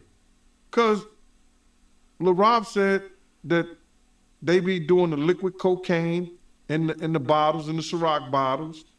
We know Stevie J been in countless rehabs back and forth. We know, we've heard of Puff being in rehabs, secretly going to rehabs too. So, my man, when you get on those type of psychotropical, I think it's psychotropical drugs, man, and you start believing your own bullshit. I think without the drugs, they believe their own bullshit. I think the drugs just amplify that shit 150%, 200%. But I think without the drugs, they're full of themselves, they're obnoxious. And then you add that, they're a whole nother beast. They wanted that power. They wanted that power before the drugs and money. And once they got the drugs and money, they knew that they could have some semblance of that power. They use it. And them two individuals together, man. You know they got to be crazy. Something got to be wrong with when he stood up there and he said that he want to challenge 50. And I don't know much about that clout.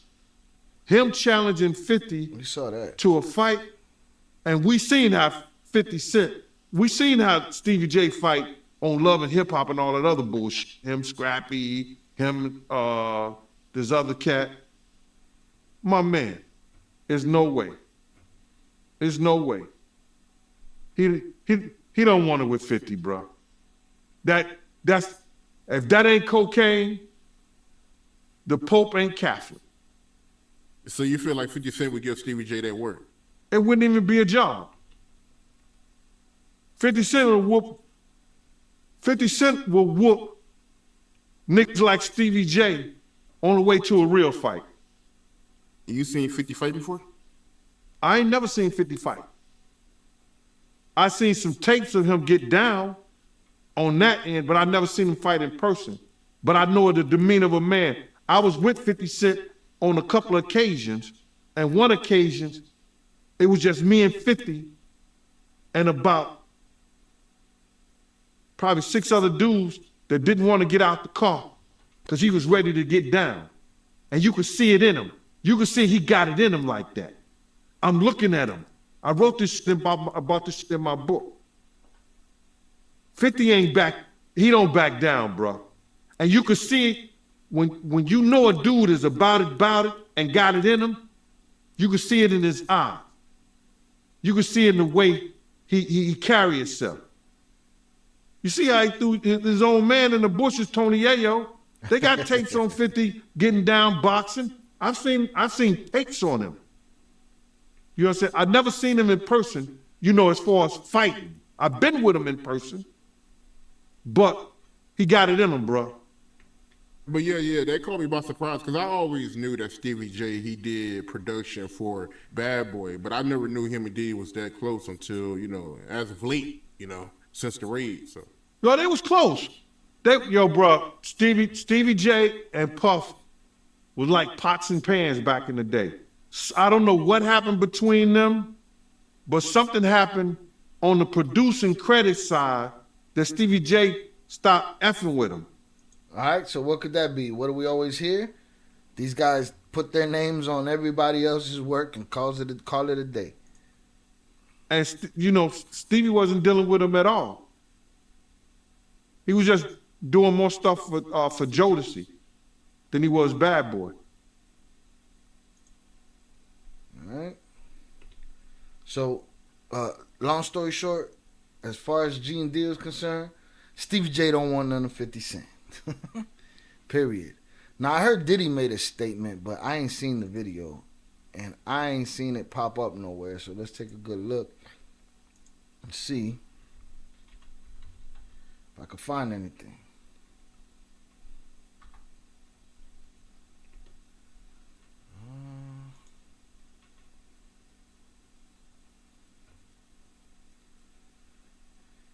Where are all the allegations against P. Diddy? Diddy faces billionaire lifestyle. Let me see. Did he make a video this week though?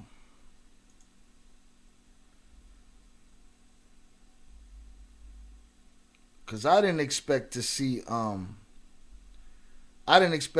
Stevie J speaking for him either. Like the family even want you speaking on their behalf publicly. TMZ, you know what I'm saying? Vouching for him? Like, what's your vouch mean? I don't know. Statement. I don't know. Maybe statement. Let's see.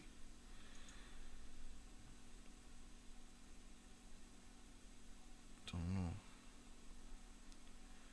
All I know is we got this here. His son. Let's see what his son got himself into. All right, we'll worry about why he was handcuffed later. is named in another civil lawsuit, but this time it is his son that is the main defendant. A woman accuses Christian King Combs of sexually assaulting her on a yacht. We are going to break down this latest legal action as Sean Combs remains embroiled in an apparent sex trafficking investigation. He had personal knowledge that Christian drugged and hit against Combs' son, Rodney Jones, with Combs.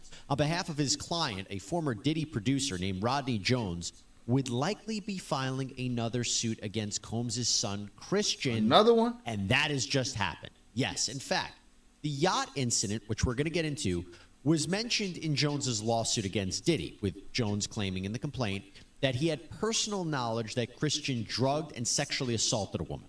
And if he's guilty of that, all of them go. Everybody go. You got to go, man. Footnote was included that a complaint would be forthcoming. Now, at the time, I was wondering if Jones would be the one suing Christian. After all, he already sued Christian's brother and Diddy's other son, Justin. But I was struggling to figure out what would be his cause of action against Christian. Well, it turns out that Jones is not suing Christian. It is actually the woman who was allegedly assaulted by Christian, and she is being repped by Jones's lawyer. I will explain. So first, this development comes. Jones over there recruiting, getting everybody on the table to come with these lawsuits. It's going down.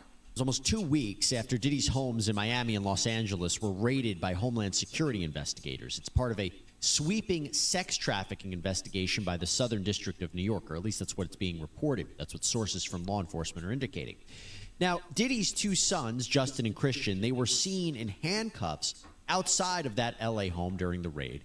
They weren't under arrest. They were merely detained while officers were assessing the situation and going into the home. But Diddy, Justin, and Christian, they have all been named in these very big lawsuits. But remember, that is civil. That is the civil arena. None of them have been arrested or charged with any crime related to this apparent criminal investigation. But our analysts here on Sidebar expect that at least one arrest will be coming soon. But now we fast forward to Thursday, when attorney Tyrone Blackburn, the man already representing Rodney Jones, filed a civil complaint on behalf of his client, Grace O'Markey. I apologize if I'm mispronouncing her last name, but I believe it is O'Markey. Grace O'Markey in Los Angeles Superior Court, accusing 26-year-old Christian Combs of drugging her and sexually assaulting her in December of 2022. So his daddy raised lames. He raised lames that gotta do the same thing? Or is everybody coming for a money grab? Has everything been bullshit that we've heard thus far? Or did Diddy, a.k.a. his daddy, raise another dummy? You know? She was working in a charter boat in St. Martin. So according to the lawsuit, O'Markey says that she had been working as a steward, providing food and drinks on that yacht for a 12-hour period. And she was 25 years old at the time. She believed that the trip would be a, quote, wholesome family excursion, but says it, quote, turned into a hedonistic environment. A wholesome family excursion. Was it her first excursion with them? I'd like to know that. Even describing. Because evidently everybody that talks about it, even the people that are defending him in the sense that this might be a witch hunt, even they say, I left Diddy parties early. No matter what kind of party it was. I left Diddy parties around midnight. After midnight, it's a whole different party. You know what I mean? Rampant drug use among sex workers and celebrities who came on board. Little ex-workers. She believes that the alcohol on the yacht had been laced with drugs because she says women would have one drink and then almost immediately pass out or start falling over. Bruh. This is, by the way, something that it was also alleged in Jones's lawsuit. That alleged in Jones's lawsuit, spoken about by Mark Curry, about them having different spiked bottles for different people at the party. How much of these videos are they gonna scour and bring to the trial? Are they gonna subpoena Mark Curry? Are they gonna subpoena all these people that have said all of these things on the internet as far as what they've seen, and try to corroborate those statements with what is alleged in these lawsuits? Will these become criminal charges? Who knows? Shout out Vernon. Vernon said apple doesn't fall far from the tree. Evidently not. Combs would spike the drinks of different people.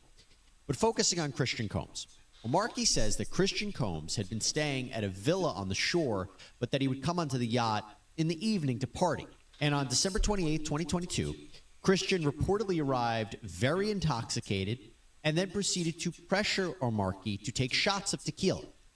She did. Christian allegedly tried to get her to drink more in the yacht's makeshift studio. Markey alleges that Christian kissed her neck, kissed her face, as he groped her legs, breasts, and private areas. Markey reportedly told Christian, quote, "Excuse me, you don't touch my legs like that. I'll move my legs where I want to. If I want to do this, then I will. You don't touch my legs like that." Markey then says that she told Christian she couldn't stay with him unless it was approved by a supervisor, all of whom she knew would be asleep at the time. So this was a way for her to get out of the situation. So was she a worker, like for the yacht? She claims that Christian said, "Who can I talk to? I'm going to say I requested you right now." Markey then says she responded with, quote, "Well, you can take your hand off my ass for the first thing." Markey says that she tried to go back to her work, but Christian found her again, wanted her to find him a place to sleep for the night. So she ended up taking him to the cinema room for the yacht, which doubled as a place for people to sleep.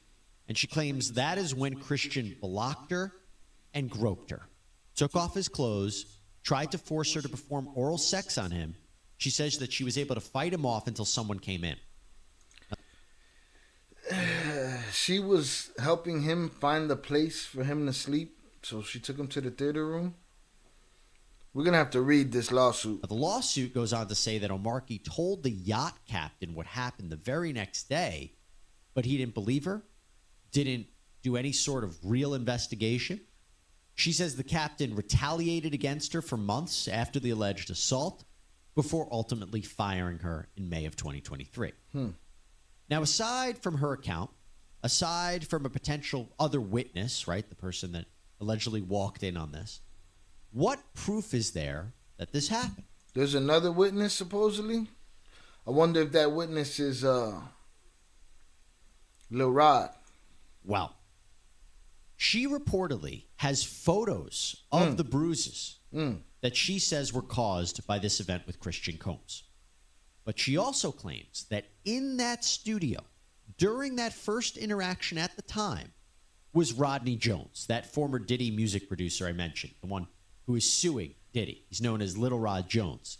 Remember, he had been basically living with Diddy while the two worked on his latest album. As we discussed on previous sidebars, Jones made multiple allegations against Diddy in his own lawsuit, saying that there was rampant drinking, drug use, sexual assault during Diddy's parties. He claims that he was groped by Diddy, that he was the victim of sex trafficking as he was forced to engage in sex acts with sex workers. Little ex-workers. That Diddy groomed him for homosexual sex.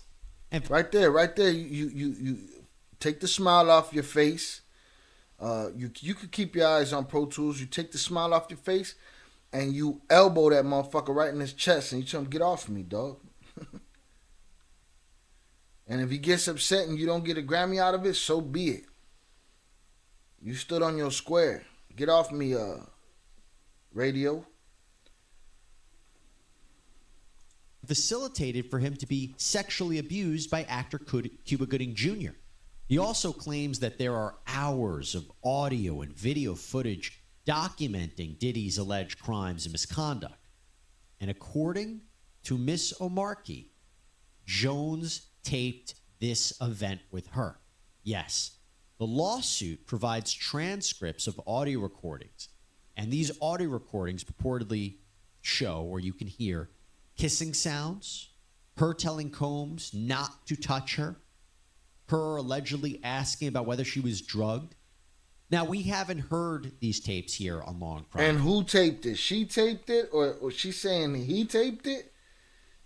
So how did you transcribe it if you don't have the tape? Yet, but if they are what they purport to be, that is a huge piece of evidence.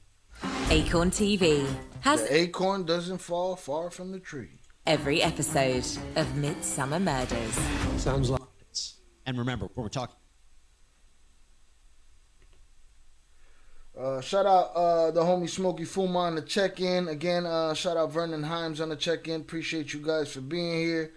Vernon Himes said they're going to make sure some of the higher-ups are deleted off them videos before they press charges. Yeah, they got to get the politicians out of there, huh? Nathan, yes, we are live. Salutes. A civil case. We're talking lawsuits. The bird touch her allegedly asking about whether she was drugged. Now, we haven't heard these tapes here on Law and Crime yet, but if they are what they purport to be, that is a huge piece of evidence. And remember, when we're talking a civil case, we're talking lawsuits, the burden of proof is much lower than a criminal case. It's just preponderance of the evidence, more likely than not that this happened. So the civil suit accuses Christian of assault, battery, sexual assault, and intentional infliction of emotional distress. They're a big part of this lawsuit. She goes into the mental anguish that she has gone through, the emotional harm that she has suffered. All right, we got to find this. We got to find this paperwork. As a result of that, it's important in order to prove damages. And by the way, she is claiming unspecified damages, so she hasn't put a number amount on it. But Diddy, let's go back to him. He is also named as a defendant. He is accused of aiding and abetting Christian's behavior, as well as having premises liability because he was the leaseholder of the yacht. Now, premises liability means that you have a duty to keep people on your property safe from injuries. We actually saw a lot of that same kind of theory in the Jones lawsuit when he was talking about this shooting that happened at Chalice Studios, and the owners and occupiers of that studio should just be as responsible as the people who allegedly engaged in that shooting that he was present for. Now, by the way, not sure if these new allegations could play a role in a future federal criminal prosecution of Combs. We're talking so much about the investigation into them. It could be that this is just an isolated incident here and could not be part of a sex trafficking charge. No, but it's a part of a character, and it's a part of a familial family culture. It's part of a lifestyle, it seems. Although I do wonder if this Christian Combs incident or alleged incident could be part of a potential RICO or racketeering charge. As I mentioned on a previous sidebar, when I laid out potential charges that Diddy could face, if we are talking about conspiracy to violate the RICO statute, RICO organized crime, that's what I'm talking about here, that there was a criminal enterprise, to prove that, you would need to show that there was an agreement to break the law, there was an agreement to have this criminal enterprise, and that there were steps or overt acts that were taken in furtherance of that criminal enterprise. Overt acts don't even have to be crimes. They could just be events. They could be things that happen. So could this be an example of an overt act? Could this be an overt act to further this enterprise of illegal sex and power? Could be a stretch. Yes, just something that came to my mind. Now, the Rico Suave, boy, they trying to smash him with the Rico Suave. Miss O'Markey, her attorney, Tyrone Blackburn, said after this lawsuit was filed, quote, "Like father, like son, it gives us no joy or pleasure in filing this suit against Christian Combs, who has clearly adopted his father's pattern and practice of depravity. So far, there has been no response from Christian or his attorney at the time of this lawsuit. But a little side note about Tyrone Blackburn, the attorney representing Miss O'Markey and Mr. Jones. United States District Court Judge for the Southern District of New York, Denise Coate, had some very harsh words for Mr. Blackburn and has even submitted a referral to the New York Federal Court Grievance Committee, claiming issues with Blackburn in 5 cases. In her order, she writes, quote, "Significant resources have been spent by judges of the court and defendants named in actions he has filed to address glaring deficiencies in his filings. A referral to this court's grievance committee is warranted." Judge Coate goes on to write, quote, "A reasonable inference from Blackburn's pattern of behavior is that he improperly files cases in federal court to garner media attention, embarrass defendants with salacious allegations, and pressure." That's a judge calling him out. That's a judge calling out a lawyer, saying that this guy is an attention whore, and he uses these tactics to embarrass people and to pressure them into settling quickly. I wonder what his record is. But again, this is a judge taking notice of a pattern, right? Okay, taking notice of a pattern. The question is she trying to suppress for the Diddy side of things, or is she really doing her job and saying, this lawyer be full of shit? Y'all got to really look into what he's giving y'all. Don't just jump the gun. Pressure defendants to settle quickly.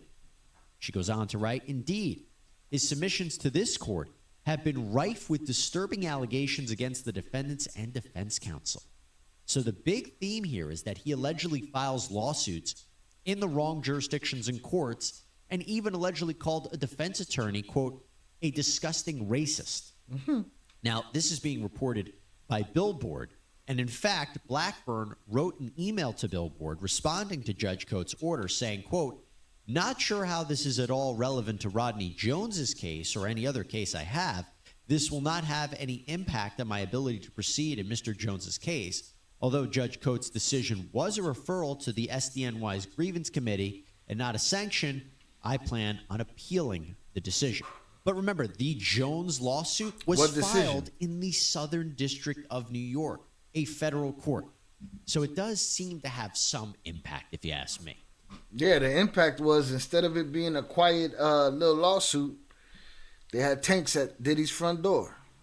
And look, while we don't know the specifics of these allegations, they do come on the heels of other criticism from other lawyers. After Blackburn filed the lawsuit on behalf of Mr. Jones, Combs' attorney, Sean Hawley, alleged that Blackburn ignored basically exonerating evidence.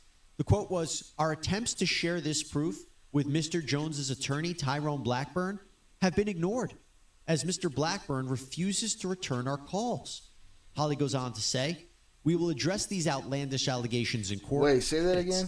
Sean Hawley alleged that the lawsuit on behalf of Mr. Jones, Combs' attorney, Sean Hawley, alleged that Blackburn ignored basically exonerating evidence.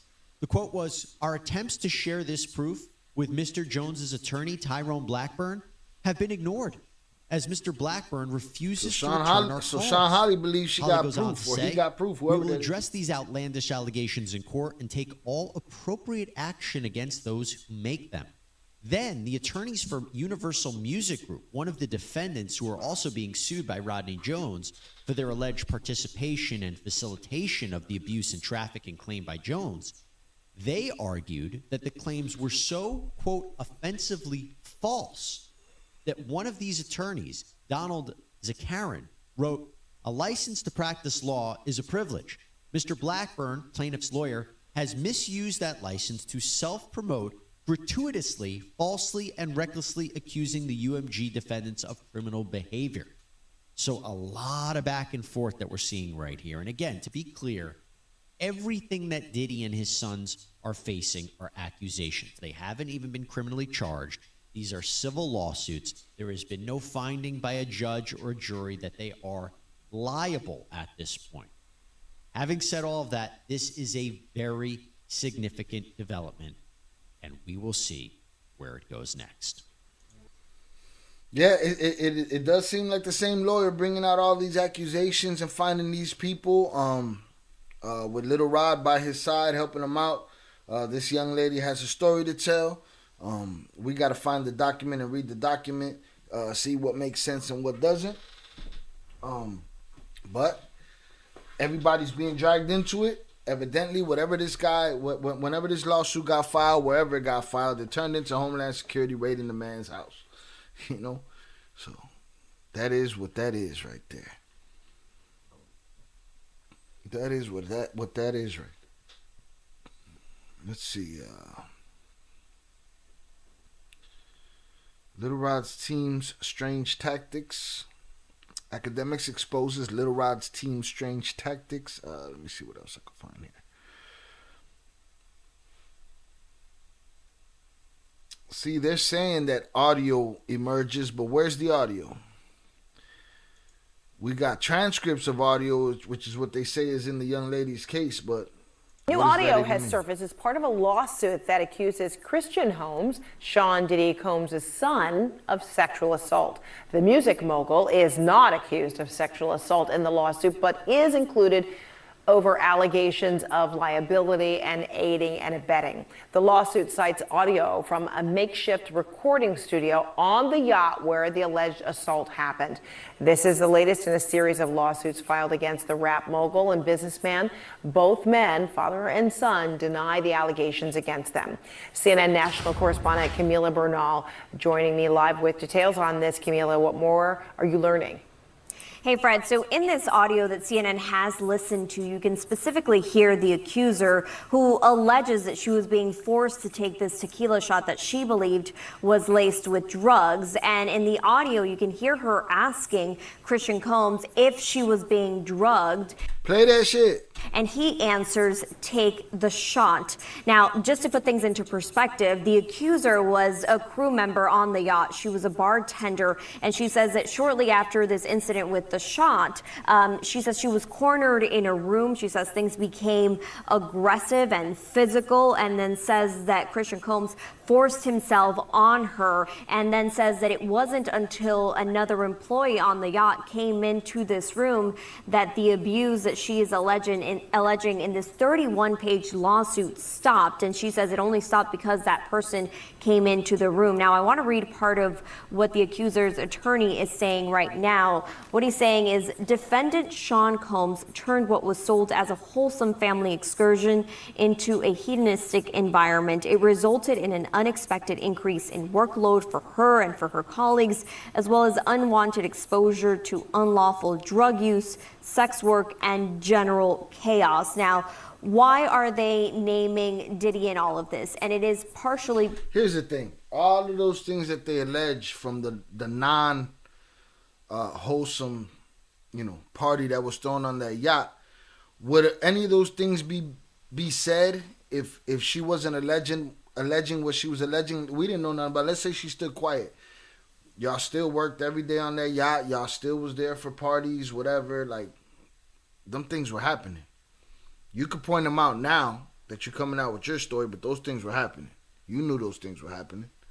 Because he was leasing that yacht. Now, he is not accused of sexual assault, but he is accused in this lawsuit of liability and aiding and abetting because he was the one renting the yacht. Now, his attorney, or actually the attorney for both men, also speaking out and denying these allegations, saying this complaint is filled with manufactured lies and irrelevant facts. We will be filing a motion to dismiss this outrageous claim. Again, they have continued to say that this is something that they will fight, that they are innocent in all of this, so we'll have to wait and see. And if you took pictures of your bruises and you had audio, which I don't know if they're saying where they obtained the audio, I'm going to go back and see. They say it emerges. If you have audio and you have pictures of bruises and you have a story to tell, did you go to the police? How this plays out in court, if it gets to court or if it gets settled at some point, which has been the case with a previous lawsuit. But again, we'll have to wait and see what happens as Diddy and his son continue to say they're innocent, and the victims here continue to say that they were sexually assaulted. The audio. And so while music mogul Combs isn't accused of sexual assault in the lawsuit, he has been accused of a range of sexual misconduct in other separate lawsuits. How might that play into this?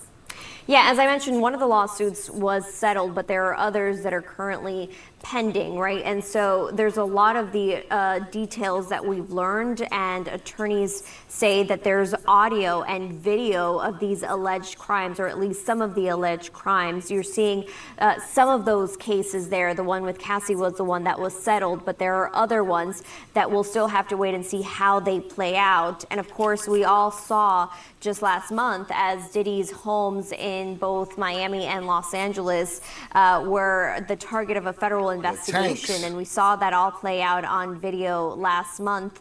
But again, it's important to point out that Diddy continues to say that he is innocent. They said this was a gross overuse of military level force. Okay. Listen here. Where's the audio? y'all got it. Why we can't hear it? All right. There's a couple of things I want to look up right now. I want to look up Misa Hilton's security video. Shout out Nathan Wallace. He said, I presume you're discussing P. Diddy's son Christian and the alleged crimes he's committed. Absolutely, sir. Jayster said, salutes Jayster on the check-in, said he will end up unalive. They know he won't keep his mouth shut. Who is he? Diddy or his son? Both. What are we talking about here? Misa Hilton. Raid video.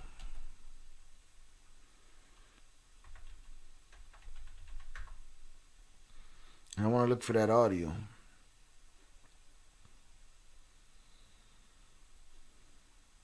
I'm trying to find the video by itself. Here we go.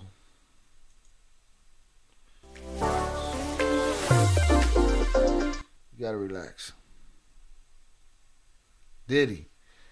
We shall see if he's gonna have to even consider any of that, because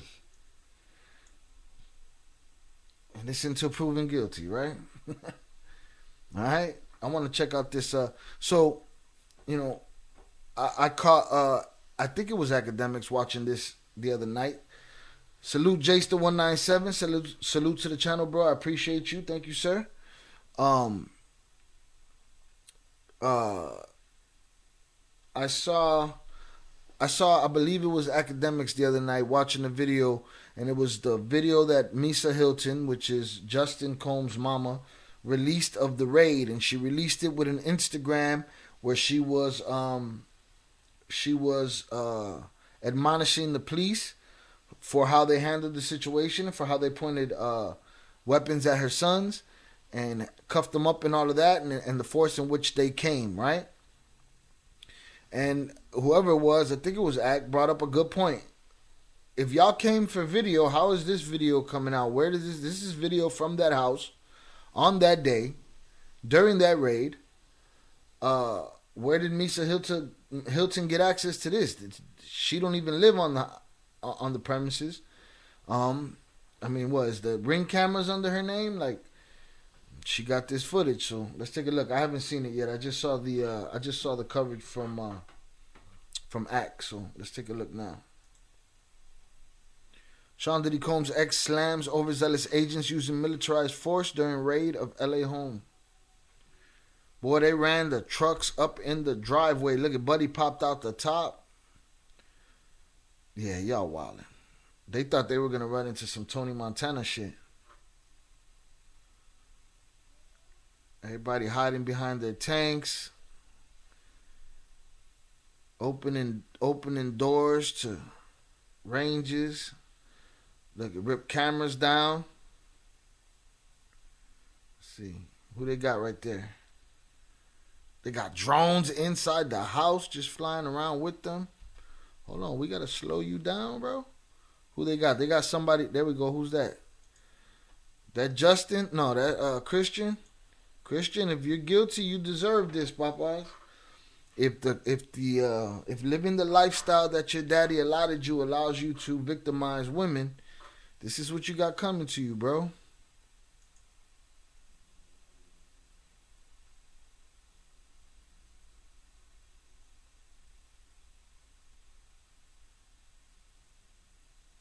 Yeah, it's Christian Combs. Boom, little drone rolling around with them.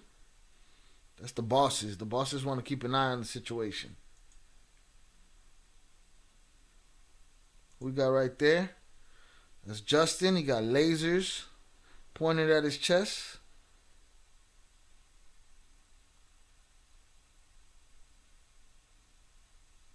This is some of the stuff that Misa mentioned in her Instagram post, that her sons didn't deserve to have lasers pointed at their chests.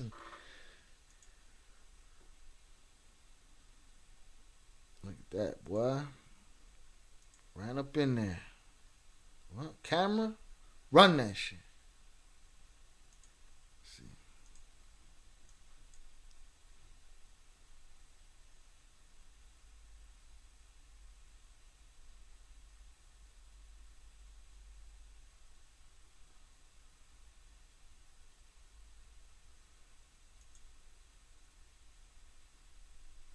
All right. So there's that. I want to try to find that audio they're talking about. But how did Misa Hilton get this tape to post it on her Instagram? Huh? Shouldn't this have been subpoenaed? Shouldn't this have been something that was underneath the warrant? There's holes in everything, man. Real talk. Jason said, I've heard stories of defendants waking up to drones over their heads in bed. Imagine that. You get raided quietly. You wake up, it's a drone buzzing right there. You're like, what the fuck? Bananas.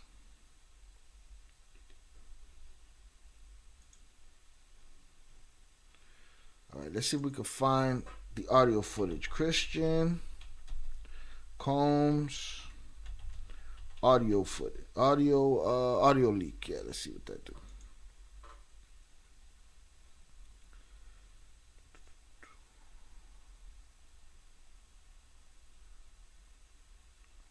All right, got a lot of reaction videos about it, but I want to hear the recording itself.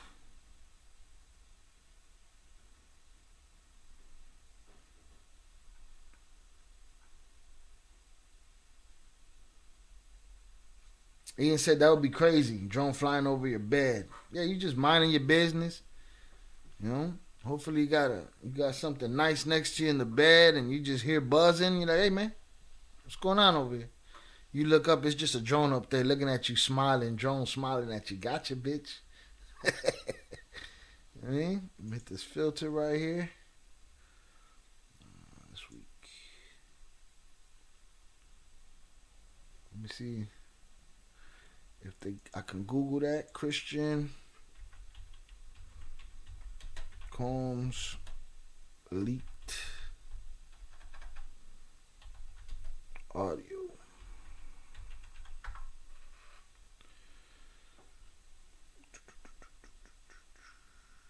Who's this person?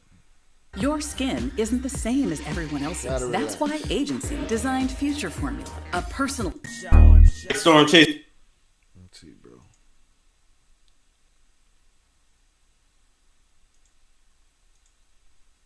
All right, he even looked like a damn demon in the face. Oh man.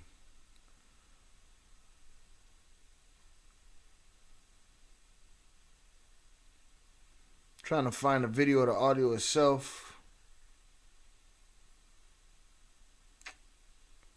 I also don't want to come up on that fake. I don't know if it's real, not that audio that they're calling Diddy and Meek Mill. I don't want no part of that.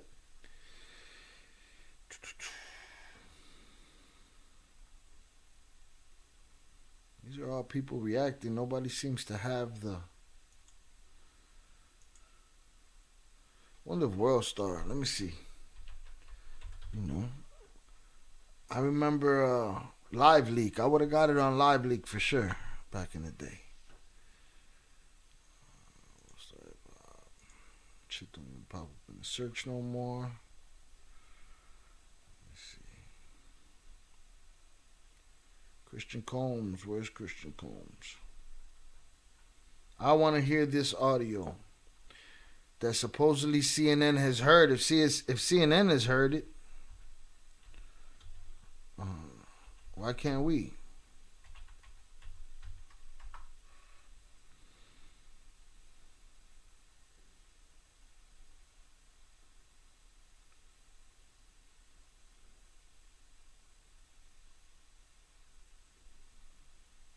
Nope, I don't see nothing. Bunch of nothing. No audio. So they say it's out there. Let me see if there's we can find the new lawsuit. Christian Combs lawsuit. Salutes to y'all. Appreciate y'all being here. If you have yet to hit the like button, please do. You know, we got subscriber only in the chat lit up, so any trolls that want to come in here today, they have to hit the subscribe button to be heard. Right? Let's see if we can find the lawsuit. Lawsuit 4.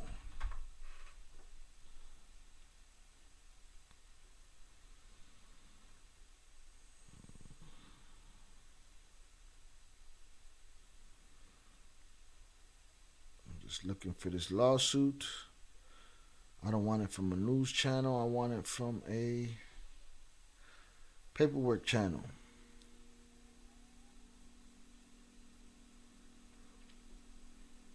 Salute Jester.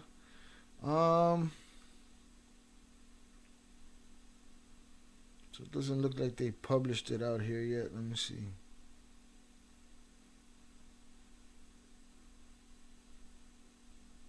Court TV lawsuit. Let's see if there's a link at Court TV.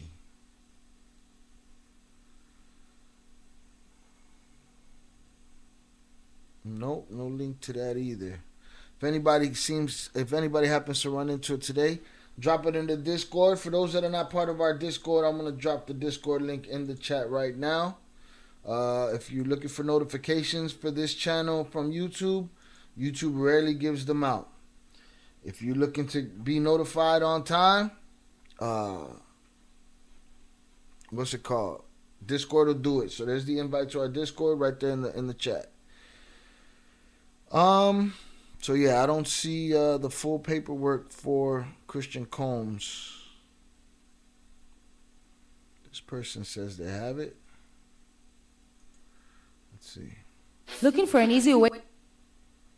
23 hours ago. Oh, this is our girl Tisha. Let me see if she was nice enough to give up a link for it. No. Right.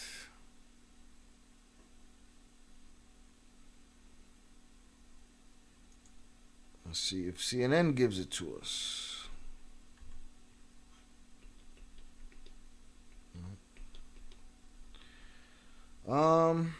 I wonder if I plug her name in. Let me see. Grace. Copy. 31-page lawsuit. Where's that?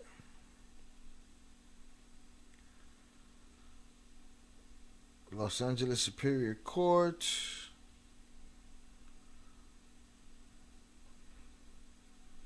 Lawsuit cites an audio recording from a makeshift recording studio on the yacht.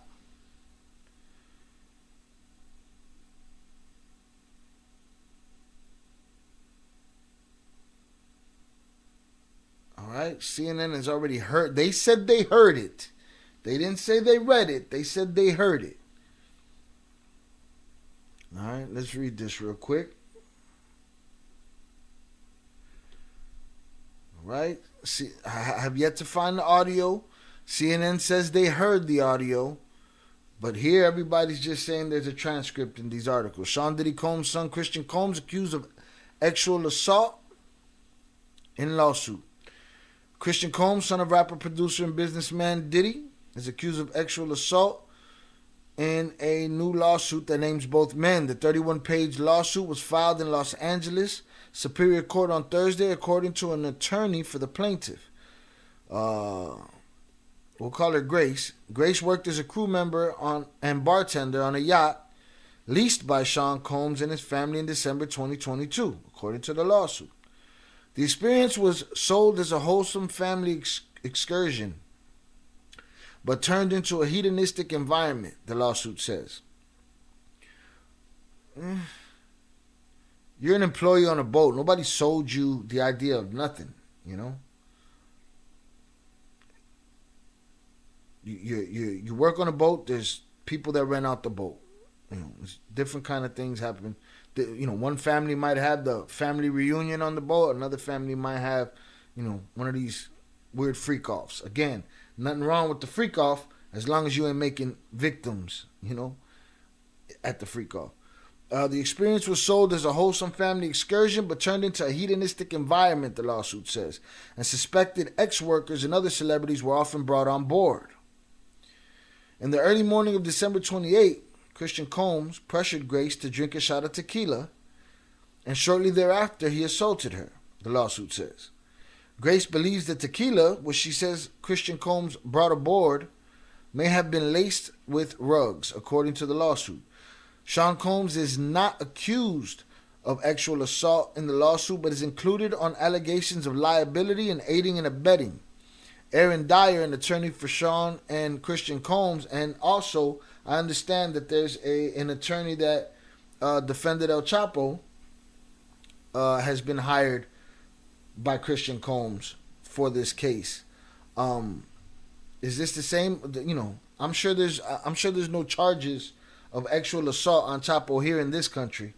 I'm sure there would be if they were, you know, willing or abreast of what he was doing, or if he did it on this side. I don't know, but we know for a fact that he did it on the other side, and we're gonna be talking about that in the near future, right? Shout out Jasta, as long as all are willing participants, absolutely. Let's see. Aaron Dyer, an attorney for Sean and Christian Combs, said in a statement to CNN that they believe the lawsuit contains manufactured lies and irrelevant facts, and says he will be seeking to dismiss this outrageous claim. The lawsuit is the latest in the series. We know that. Lawsuit cites an audio recording. The lawsuit cites an audio recording from a makeshift recording studio on the yacht. So how did you get this recording? Who pressed the record button? Does Grace know how to use the studio? What was happening? How did this tape happen? The lawsuit cites an audio recording from a makeshift recording studio on the yacht, which Grace said is where the alleged assault began. According to a partial transcript included in the lawsuit, Grace was being pressured to take a shot and asked Christian Combs, "Are you rugging me?" With Combs answering, "Take the shot."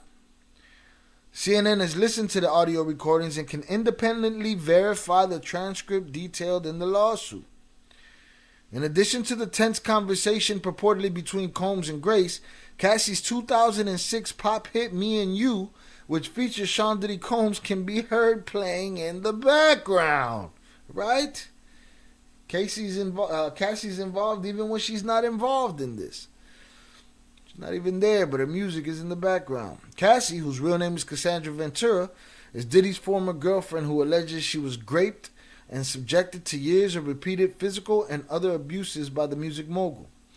In November 2023, Ventura and Diddy reached a settlement one day after the singer filed a complaint, which was her first lawsuit in a series of sexual abuse allegations against Diddy.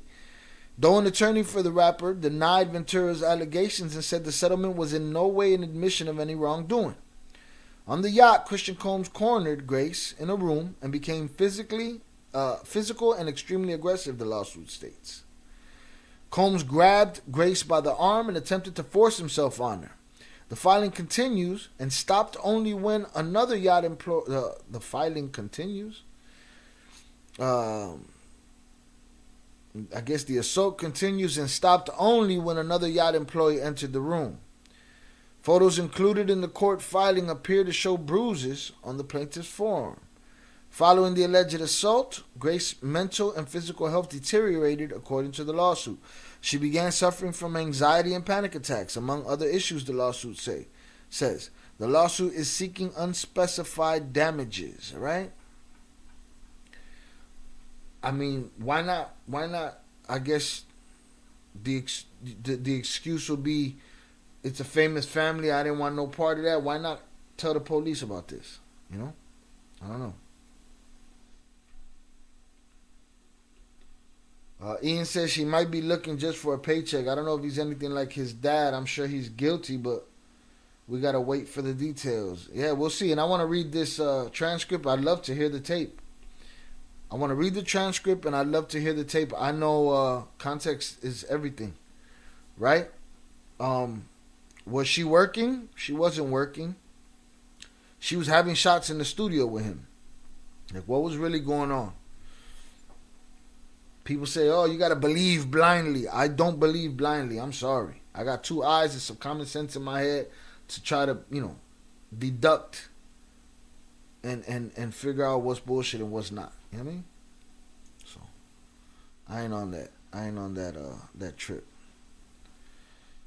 Let's see what else we got here, if anything.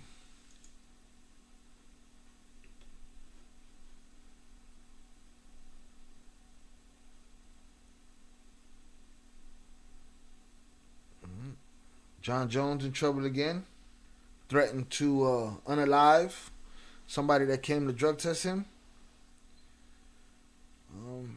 John, they call you the GOAT and all of that, but you've been one big waste of a career as far as I'm concerned.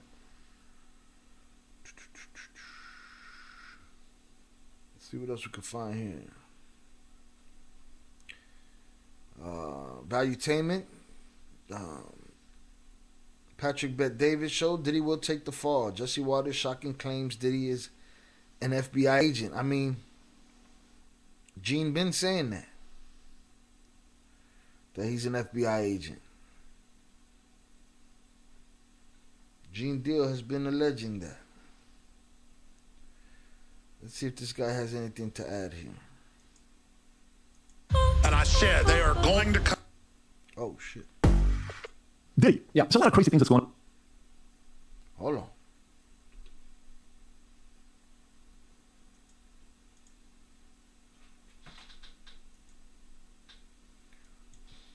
Diddy. Yeah, there's a lot of crazy things that's going on with this story, Diddy, right? I mean, a lot of people are calling him the Epstein of the music, the Hollywood Sorry, world, when I'm on my own, what do you call it? The entertainment. I'm busy. I listen to this stuff 2 times faster than what it is. I don't got time to be lollygagging through their stories. Entertainment world. I'll read this story, and then I want to kind of get your thoughts on this here. So here's a story. Sean Diddy Combs' former bodyguard claims music mogul had tapes of politicians and princes out there. And we'll play this clip in a minute. Gene Deal, who was present the night before Notorious B.I.G. Biggie was fatally shot in 1997, made... Not the night before. He was present right then and there. He was present the night before and the night of and so on and so forth. The sensational comments during an interview with Art of Dialogue YouTube channel, and here's what he had to say. Go for it, Rob. After finding out he was recording everything. But not only celebrities, I don't think it's only celebrities going to be shook. He had politicians. Gene Deal getting his day of reckoning, boy, because he's been screaming some of this shit to the rafters for a long time. I'm sure you can go and pick apart his stuff and whatever, but Buddy been doing it for a long time. In there. First time I saw Gene Deal speak about any of this was when there was an old documentary, Tupac and Biggie documentary, where they showed him a picture that he had never been shown before in an array of mugshot array, and he said they never showed him that, and he believed that was the guy that shot Biggie. Nobody listened to him. He had princes in there. Princes. He also had a couple of preachers in there. Oh, damn. Is he talking about who I think he's talking about? You think? Is he? Hallelujah. Cat Williams commented on that. Cat Williams definitely brought him on a preacher. Yeah. Oh, yeah. You know what preacher that is? I don't. Okay. You don't know the preacher that was seen with Diddy at one of the... I don't want And so you get these people in compromising situations. She had some of the... Your thoughts on this story here. So it wasn't just this guy that was saying it. Lil Rod, the former producer, filed the lawsuit, and he said every room in Diddy's mansions were wired with cameras.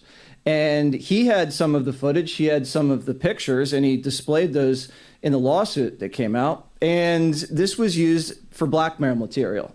They'd bring in these people. A lot of these people were also aspiring young artists in the music industry. And then these parties were sponsored by Motown Records CEO, Universal Records CEO. This goes all the way to the top. And so you get these people in compromising situations. The drinks were laced. The videotapes were hot. And then at the end of the day, you wake up the next morning, what did I do? And then they have compromising material on you. And then they can guide your career. They could kill your career, but they got you. And it wasn't just people in the music business. As you said, there were athletes, there were celebrities, there were politicians, people from the royal family. And we were also told by the former bodyguard that Diddy was an FBI informant. Whoa. So he was a snitch. All right. And was feeding it. So I thought this guy was going to come with information that we didn't know. This guy came with the same information that he got from Gene Deal. And we've been listening to Gene Deal tell it for years. Jason said, my question is, why Gene stayed around so long with all that going on around him? I don't believe he did. He's been away from Diddy for a very, very long time, many, many years. So I don't think he stuck around that long. Not very long after Biggie passed away. Jason said these practices are taught so it continues. How many stories with such similarities? I'm sticking with love and loyalty. Salutes. Yeah, no, he had the Epstein thing going on, is what they're saying. Shout out J Fam on the check-in. Salutes to you, sir. Appreciate you for being here. Hundreds up. Salutes to the rest of y'all hanging out. We chilling. We getting our Diddy update on over here. So yeah, Buddy didn't bring nothing new to the table. There is a video that I wanted to see. It was oh, here, I got it here. Let's see.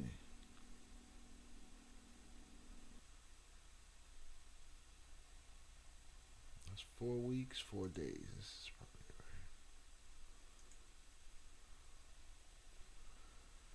right. LA, I got tired of the media trying to smear this great city. They're saying you're Hold on.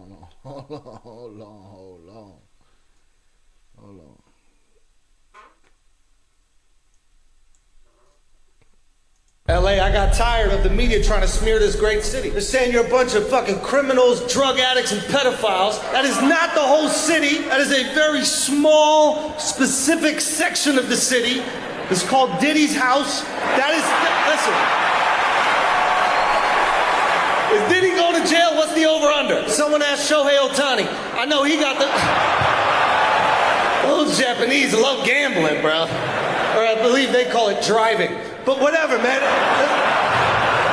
Listen, this is the only reason I think he might be guilty. Every celebrity in LA has had their home robbed except Diddy. And I thought about it, it's like, bro, robbing Diddy is terrifying, because what if he's there? You break down the door, he's butt naked on the couch. Meek Mill sitting on his lap, just petting him like a Maltese cat. Just Meek Mill crying. Oh no, wait a minute. I thought you was finished. He's like, can't stop, won't stop. You try to run out. You run out, the door is locked. You turn around, all of a sudden you hear, you ain't going nowhere. You ain't going nowhere.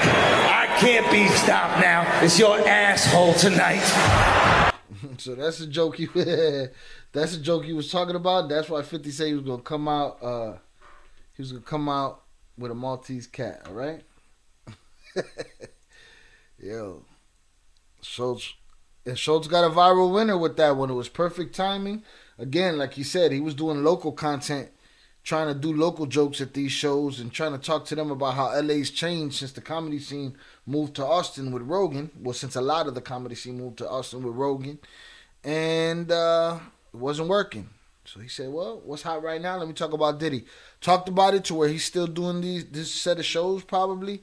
And he's mad viral. And I'm sure he's getting his dates booked up as we speak. All right. Check all the mensajes. Let's see what else I can find. Also, update to the people that are interested in the Oakland Leaks videos. He finally has, I believe it's an AI doing English versions of his video. It's a rather cheesy AI, but an AI nonetheless. But again, he's gone down to just previews on his YouTube channel and moved everything under behind a Patreon paywall. I guess he's been having some problems and some complaints about that. So they're going to be doing a mixture of, some of that stuff for YouTube, some of that stuff over there. But if you want to check out whatever he has new over there in English, that's the heads up. They got a couple of English AI. If you can suffer, listen to it. They got English AI over there doing that shit. All right, salutes to y'all. I think that's it on the Diddy front. Let me see if I see anything else here. No news. I mean, there's a lot of different angles to cover on this Diddy stuff, and a lot of people cover it, but I stick to the basics, man, because whenever there's a slow news day, people start making shit up. All right. But that seems to be it on the Diddy coverage today. Let me make sure there's no other videos here of people telling their truth, their side of the story.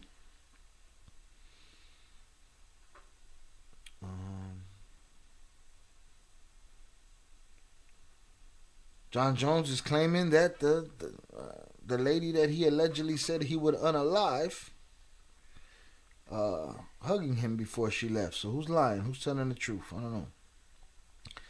I'm not sure if I want to cover it.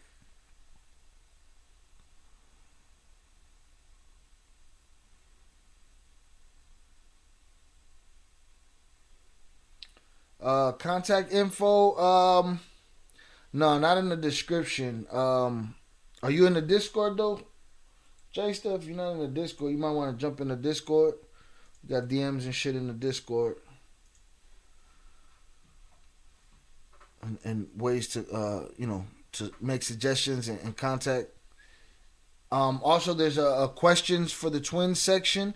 It's not a section for y'all to have text questions back and forth with the twins, but you put your questions in there. I'll compile them, and the next time we talk to them, I'll try to get to some of them.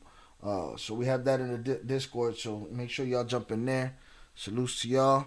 I do have to create the Discord policies and rules and post them up there so we don't have no confusion. But we'll get to it. Working on it.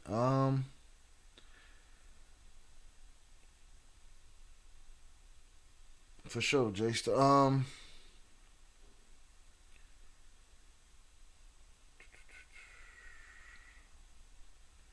Meek Mill flexes his new truck. Fans say Diddy got him. Like, come on, man. The man can't get his for hushing up about relationship. Whatever, man. It's a slow news day. People just start saying whatever. Right?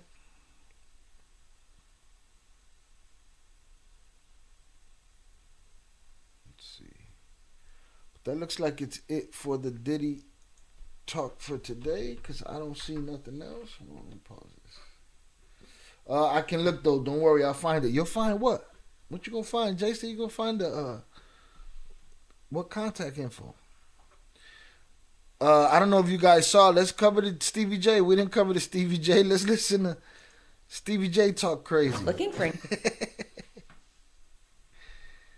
right. Hold on. Why would Stevie J come with public no,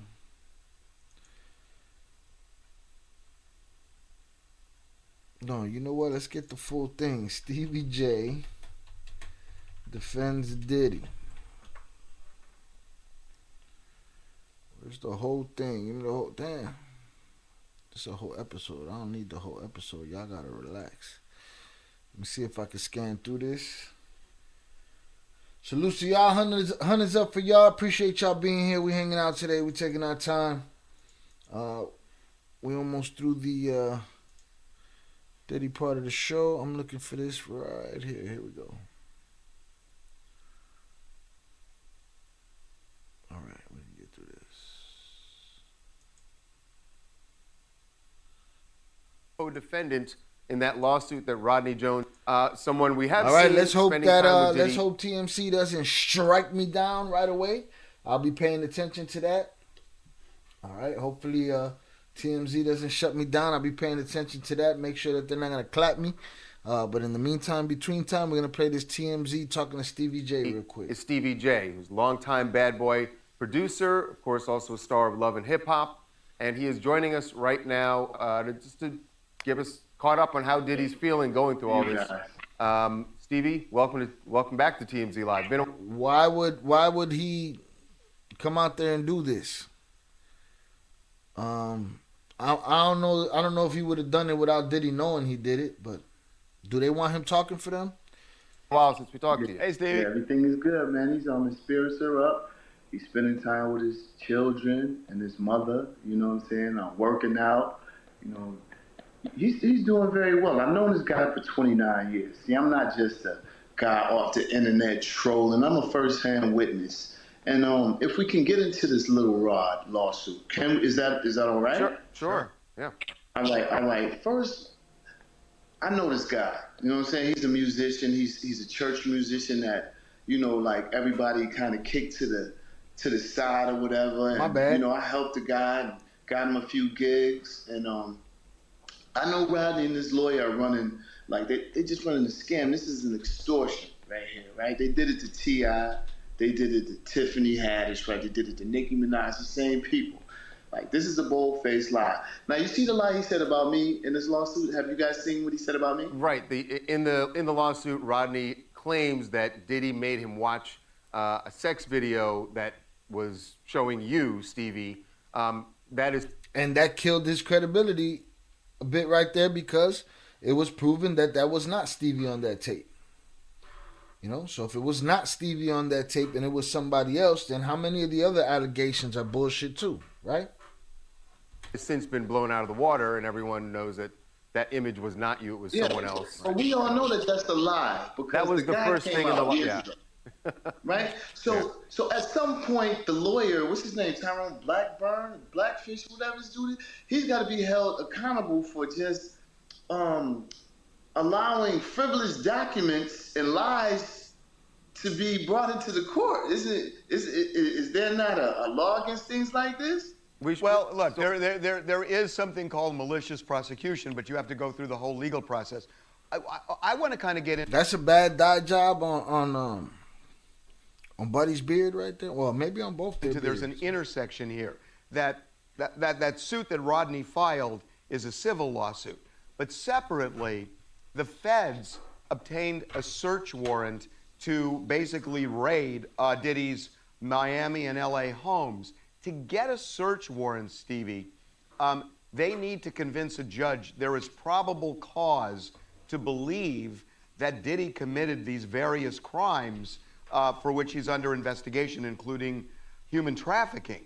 So human trafficking. I've been around this guy for 29 years. I never saw no underground tunnels or this and that. Listen, man, I know that. Y'all got jets. Diddy sued Diageo, and here we are. You know what I'm saying? It's like, come on, this is a guy who started, something big for the culture for us, as far as musically and entertainment. He built Ciroc, he built schools, he did all this. They try to take. And that's all good. If one of the illegalities that have to do with underage women or taking it are real, doesn't matter. You know what I mean? It don't have to be trafficking in tunnels. If they took one 15-year-old across state lines, if they took advantage of one 15-year-old, either way, I don't give a shit. It don't have to be, you don't have to see it for it to be true, Stevie. Everything away from this guy. So, Stevie, let's talk about that, because you brought it up. There's a conspiracy theory that's been going around that because Diddy had sued Diageo, the beverage company, and that this is some sort of corporate payback for him going after them for billions of dollars. And does Diddy believe that theory? Producers, if you struggle finding sounds and samples that work for you, then you have to check out this. I'm not sure that Diddy believes it, but when all of this first occurred, my thought process has never changed or shifted. I just want to say, this is a real crucifixion. They're just trying to crucify my man. Another black entertainer they're trying to crucify. No charges have been brought. He hasn't been, hit with nothing. Yeah, what has he been charged with? Well, he hasn't been charged at all. He hasn't been arrested. But there have been... They didn't do this to Harvey Weinstein. They didn't do this to whoever else was accused of anything. You know what I'm saying? But come on, didn't they just have they just had this big busting with the rabbis in New York? They didn't do this. Come on, guys. And what was the outcome of them rabbis in New York? That shit's still strange to me. I think I might have to get into that story. What was happening there? Where was that tunnel going? What they was doing? Why they was fighting for it so strong? How they get away with fighting for it that much? Black and brown people can't fight the police like that. I mean, we can. But we know what the repercussions of that is. They don't have none. What was that tunnel about? I got to look in that story. I don't know nothing about it. Stevie, first of all, I'm not saying that he did this. I'm just saying that the feds got a search warrant. And what I'm wondering is, I understand that the way he could handle the Rodney case, because he's saying basically the guy's full of it. But when the feds get involved, I would think that Diddy's got to be somewhat worried because they've already gotten this search warrant. They convinced a judge there's probable cause. And ransacked both of his houses looking for and took all this evidence. Did take evidence. So it would just seem Listen, to me that he's got to be a little bit all worried good. about that. I don't, you know what I'm saying? I don't believe that, you know what I'm saying? All I know is I'm going to speak on 1,000% of what I know to be true about my guy. I don't know whatever someone does in their bedroom, that's what they do. I don't got nothing to do with that. I'm just here to say that I've never seen my man doing anything foul like they talking about. None of it. All of it. I mean, you know. I've never seen it. I've known him for 29 years. And you've been, obviously, you've known him for 29 years. You've been to plenty of parties. Absolutely. Yeah, we've seen videos and photos of you guys hanging out for over those 29 years. Absolutely. And then it's like with guys like 50, you know what I'm saying? Like Uncle Tom cats like that. You know what I'm saying? It's like you want to put me. I don't know if y'all saw the post where 50 posted about me. Of course, you guys seen. Yeah, it, yeah. You know, yeah. I mean, 50 has been going after Diddy and everybody associated with him for months now, ever since the Cassie lawsuit. Yeah, you know what I'm saying? But, you know, you can't brush under the rug. I don't see anybody reporting about what Tatted Up Holly said about him beating her up and about, you know what I'm saying, his other baby mom saying beating her up. And she made a post. Did you see the post that his children mother? So how can you, you know, I just look at it as, you know, he wants to bring the black community down worse than anyone else. How is that so? But I said what I said back to him. He didn't want to fight me, so I don't have nothing further to say about this. Well, Stevie, I just want to go back to this because you brought it up, and obviously 50 has been going after Diddy. He claims his innocence. Shout out PR Black. Please just let me know about the auditions. What auditions? Remind me. Jason said SG is in the mix defending his boy. He the devil too, man. I mean, again, he got himself taken right out of that lawsuit because it was a false claim. Something that can be proved. And it was proved. So that right there kills a little bit of Lil Rod's credibility right there. You know? A little bit of Lil Rod's credibility is off now because Stevie J was pulled out of that lawsuit by the fact that it wasn't him on that tape that he was accused of being on. Now you look like a liar, bro. You know? You look like a liar. Do you want to rephrase, or are you standing on what you said about calling 50 Cent and Uncle Tom? I said what I said, and I'm standing on it. Okay. I said what I said in my post, and I'm standing. And I said what I said in my post, and I'm standing on that too.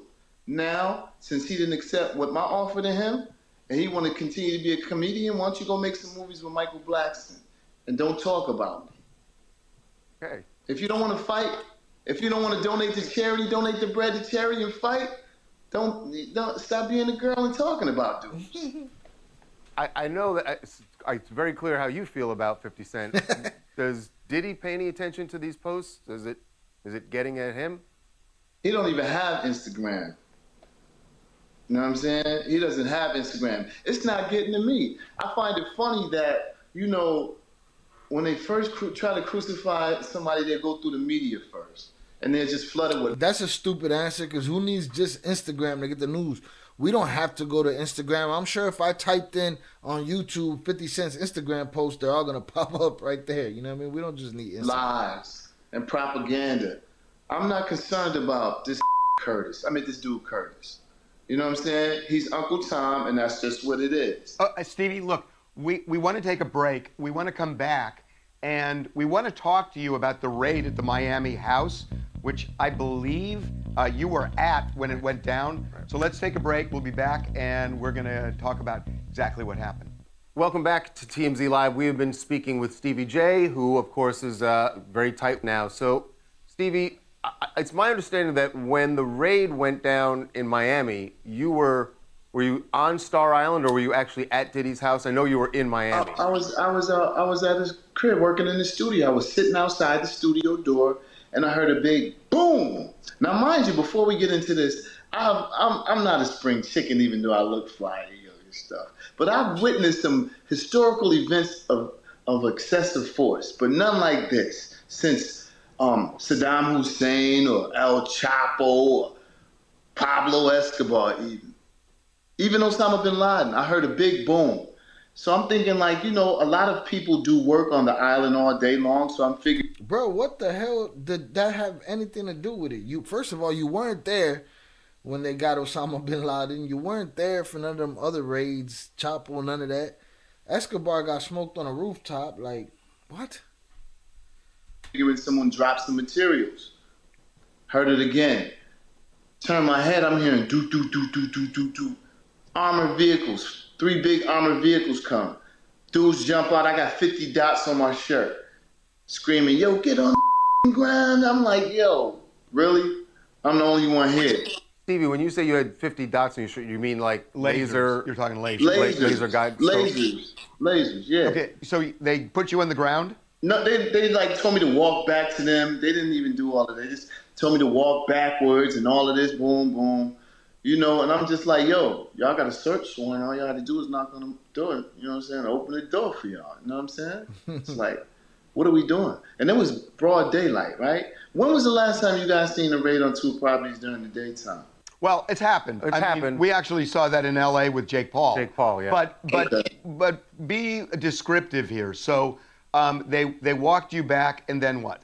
Took me outside. I asked to speak to the higher ups. I was under arrest. And they said, no, you're being detained. I want to speak to the higher ups. Spoke to the higher ups. I said, am I under arrest? They said, no, you're not. Let me let you go. Boom. Let me go check your bags. You don't have any weapons and all. I'm like, I don't have any weapons. But y'all do what y'all got to do because I'm not going to leave. So I just stuck around. So did they actually put you in cuffs or? Yeah, they had me in cuffs. They had me in cuffs. Yes. Did you ask anybody, what's this about? Did you have a sense of it? Did you think it was connected to the Rodney Jones lawsuit? What? Yes. I knew it was connected to those lies and the frivolous allegations by Rodney Jones and his attorney, Tyrone, in the lawsuit. And that's why it's like, we have to, Harvey, you the lawyer, you got to, you got to turn me on to how, it's easy for another lawyer just to make up some stuff and to get filed in the court of law. What? I mean, we should be clear, though, Stevie, like the feds could not have gotten, I wouldn't think, a search warrant just based on a civil lawsuit that had been filed. They'd have to do some legwork themselves to go to a judge in order to get that warrant. Hey, we'll have to see, won't we? We will see, won't we? What did they, Stevie, what did they take from the house? Were you able to see? I saw them take like a bag of one bag. And just one bag? One bag. That was it? Yeah, toward a man. They brought a whole army to take one bag? And crib up that he worked so hard for. You know what I'm saying? Like, this is unbelievable. Well, did they take electronics? Because they did in Los Angeles. I'm sure they took some electronics, some of the camera stuff and all that. Probably they didn't want him to get a look at what they were doing in his crib, like how they came in with the armored trucks. Of course, they took all that stuff. Were you able to go back in the house? Well, he says they took all that stuff, but how did it get released by Misa Hilton, which is Justin's mom, which is Diddy's baby mama? How does she have that footage of them rolling up in the tanks? Stevie J just said, just like they don't want to see y'all, they don't want y'all to see the tanks rolling up. They took that video, and well, that video got released by her. How? After the raid was complete? Absolutely. So what did you see? Did you see that hard drives were missing? What did you see when you walked back in? I mean, I just don't want to get too much into that. I just know that I walked in and they messed the man crib up, you know what I'm saying? And they did his crib dirty. And, I haven't seen anything like this in a long time. Stevie, so you were there when they completed the raid. We know that Diddy, at some point, was still in Miami because they stopped his plane there. Did he come back to the house that night? Did you have a chance to talk to him about what had happened during the raid? I had a chance to speak to him the next day. Okay. You didn't? Did you call him at all right at the time you were taken out of the house when the raid began? They grabbed my phone as soon as they got this. They as soon as they, they asked me to drop my phone, whatever, and then they just had my phone. Probably don't let you make phone calls during the raid, right? Can you tell us what what his reaction was when you spoke to him the next day? You know, he was just devastated, just merely because he was going out of the country with his daughters for spring break, you know, and they had to witness things like that at the airport. I believe that would kind of shift the thinking of any man in general. If you're going on vacation with your kids and the feds show up and ruin your trip, and it's their senior year, you know what I mean? So I know he was more hurt by that. Stevie, there was somebody on that airplane who was arrested for drug possession. Do you know his association with Diddy? Brandon, that's one of his assistants. Right, Brendan Paul. Right. Did Diddy have any reaction to his arrest? Brendan, he's not a mule. He's the assistant. I don't know if he's a mule either. He's probably just a kid with a brocaine problem. You know what I'm saying? Who knows? Shout out LV. I'm late. This is a paperwork party. No paperwork party today. I got a couple paperwork parties lined up. I have to get them translated to English. Jason said, damn, he was there in the raid. Who? Stevie J? Or this Brendan Brocaine mule? His assistant. You know, keep them addicts away from your children. So you're going on vacation with your children for spring break, but you got this guy bringing along Brocaine for himself? Maybe. For you too? Quite possible. For, I believe it was cocaine and weed. I haven't even gotten into it about being with him. Of course you didn't get into it, Stevie. Vacation with Diddy? Brandon, that's one of his assistants. Right, Brendan Paul. Right. Did Diddy have any reaction to his arrest for, I believe it was cocaine and weed? I haven't even gotten into it about being with him. No, I haven't. Okay. One last thing before we let you go. Just you mentioned Diddy being upset about his daughters, their trip being canceled. We've seen him since then go out to Top Golf one night with the girls. How is everybody else in the family feeling under the circumstances right now? How are the kids feeling? And are they rattled by this? Not to mention how they put guns to the boys' head in L.A. It's like, why are y'all doing all that? Why are you putting guns to a man's kid's head? They don't have nothing to do with that. You know? I mean, they did that. They did that to the Twins family. You know, they did it the same way the Twins family. Seems like it's what they do. You know what I'm saying? So I cannot tell you how the kids are doing. You know what I'm saying? I know as a father who loves his kids, I know how I would be doing. I know my kids probably wouldn't be happy. Right. You know what I mean? I just had to let you guys know that I haven't witnessed this type of excessive force on television, let alone. But to be right next to it and see 3 armored trucks pull up with G.I. Joes jumping out with big ARs, that's different. Okay. All right. Stevie, thank you again for sharing with us. Now, mind you, Stevie didn't say nothing crazy. It's just, the allegations are crazy, the understanding of, how Stevie may be involved. But as far as I'm concerned, Stevie is all the way out of it now because, he was named in that lawsuit and it turned out that it wasn't him. So, that's on Little Rod. He fucked that up. You know what I mean? PR Black said the Twins movies. Yeah, absolutely. Y'all gonna know what I know. That pink Brocaine. Peter says, Shy, if you're looking for Twins paperwork, Google Borderland beat Flores Twins. All the paperwork pops up. Thank you, sir. And in English. All right. Good, because I got a bunch of stuff in Spanish. PR Black said it's like 10 phones around them at any given moment. So, yeah. So, Stevie went, spoke for the family, but again, he didn't act crazy. He didn't, he did decent PR, I guess. And I doubt that he would have done that against Diddy's will,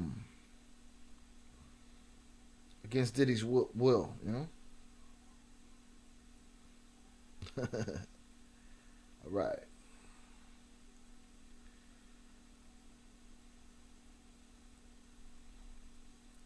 Here, let's see what Andrew Schultz got to say about that joke.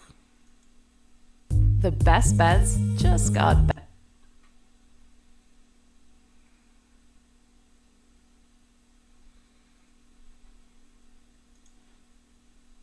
right? I mean, he goes viral often, Yo, but free Meek, man. you got him. Stop. Andrew Schultz went viral, right? I mean, he goes viral often. Yo, but free Meek, man. You got Stop upset. bullying Meek. You got upset because you saw 50 post about him. I didn't get upset. Let's shout out Fifth. Yeah. What did you? Let's play the joke. I want to know as a comic, because you say comics shouldn't critique other comics. Let's play the I'll tell you joke. what I felt when I first saw it today. Okay, let's hear it. Let's play it for the We audience. don't gotta play it. This is so awkward watching. I'm not gonna let us go through it again This is, and he was in Philly. Let's set the stage, yo. You said this in Philadelphia. I saw somebody say Andrew Can is I great set it up? as Can I fuck set- to let me do say- this in Philly. let me say this. And I said Andrew and Meek don't have the same audience. Can I say this? Yes. All right, let's round. Can you rewind it? Okay. Rewind it. And me, That's a crazy ass shit. So look at my hands. Look at the picture now. I see it. All right, back it up. Okay. Accurate. Back it up. What I noticed, a lot of people didn't see this when it first starts. Go all the way in the back. Press play. All the way to the beginning. Yeah, press play. Press play. You'll be good. That's I'm what gonna you're tell you trying when to to say. stop. Press play. I was like, Meek Mill. Guys, everyone's Stop it right here. Stop it right here. See that? That's an arena full with fans, right? From hard work. Not fucking with nobody. Not saying you have Andrew to suck fucks dick. with everybody. Let me say, you asked me to do it. I think said, he's first doing a thing- subliminal. first I thing- think he's doing a first thing you gotta the subliminal see, thing First thing again. you got to see, this is an audience. This is a Hurl's Chicken Shop Black Comedy Night. Okay, run to it. I'll be honest with you, I don't think Meek is gay. I do not think Meek is gay. But he is incredibly bad at proving he's straight. He is maybe the worst in history at doing that. When someone accuses you of being gay, you don't get on Twitter and go, I'm a pussy so much, it's so juicy and white, it's my favorite thing about my We haven't seen this one. This one we didn't see. I just put my dick in it and squeezes my dick in it, it's so juicy and it's so wet. He was like, I even had sex with a girl on her period. That's how you know I love women. He tweeted that and I was like, oh, he thinks that's disgusting. And you know who else thinks that's disgusting? The gays. All right, stop it right here. Now hold on. This is the funny part. I thought you don't like watching yourself. No, this is the only part I like. Shout out Meek, man. He's done a lot of amazing things with prison reform, right? You know, He did a whole long bit. Wasn't just a joke. He wasn't just part of Diddy's joke. No, he got a whole long bit on him. them gay dudes out so he can suck their dicks properly. Shout out Meek, man. He's done a lot of amazing things with prison reform, right? You know, them gay dudes out so he can suck their dicks properly. Now, this one he went too far. He went too far. He went too far. We need them on the street so I can bust them cheeks. Right, because now you're not in the context of the Diddy story. You done took it out of the Diddy story, and you just clowning me on my own now at this point. You know, Meek.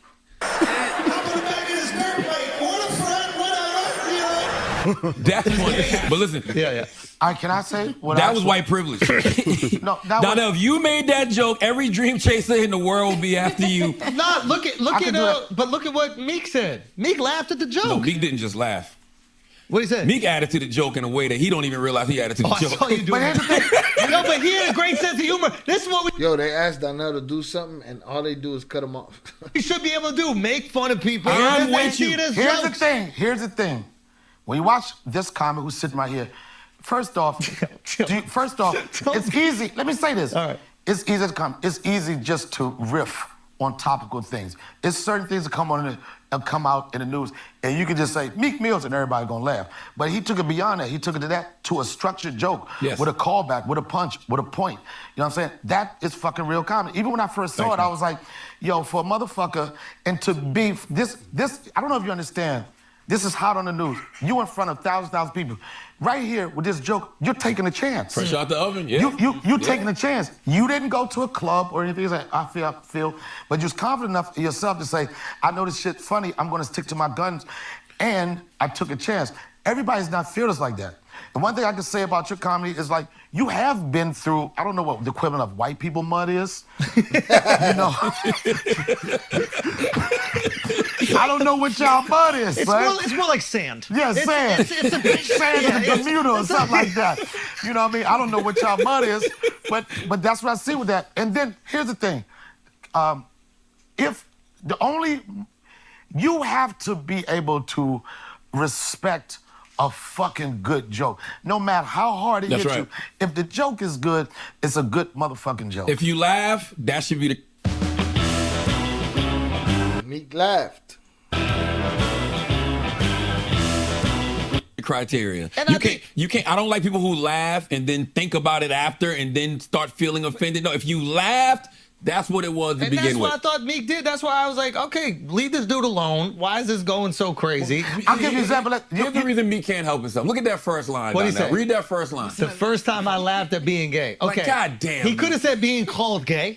He had to say that. Okay. There was nothing else to say. We know what he meant, Charlotte. No, not at a time like this. Every word matters. Yes, every word Yeah, matters. I thought that was a joke when I saw it. When I saw him respond like that, where it said, at first I laughed at being gay, and I thought the same thing. Like, bro, you didn't write that right. Like, somebody needs to take your Twitter away. No, but it's funny. But just with that, like what you said, I understand that. And I had a similar situation with my special, right? Yeah.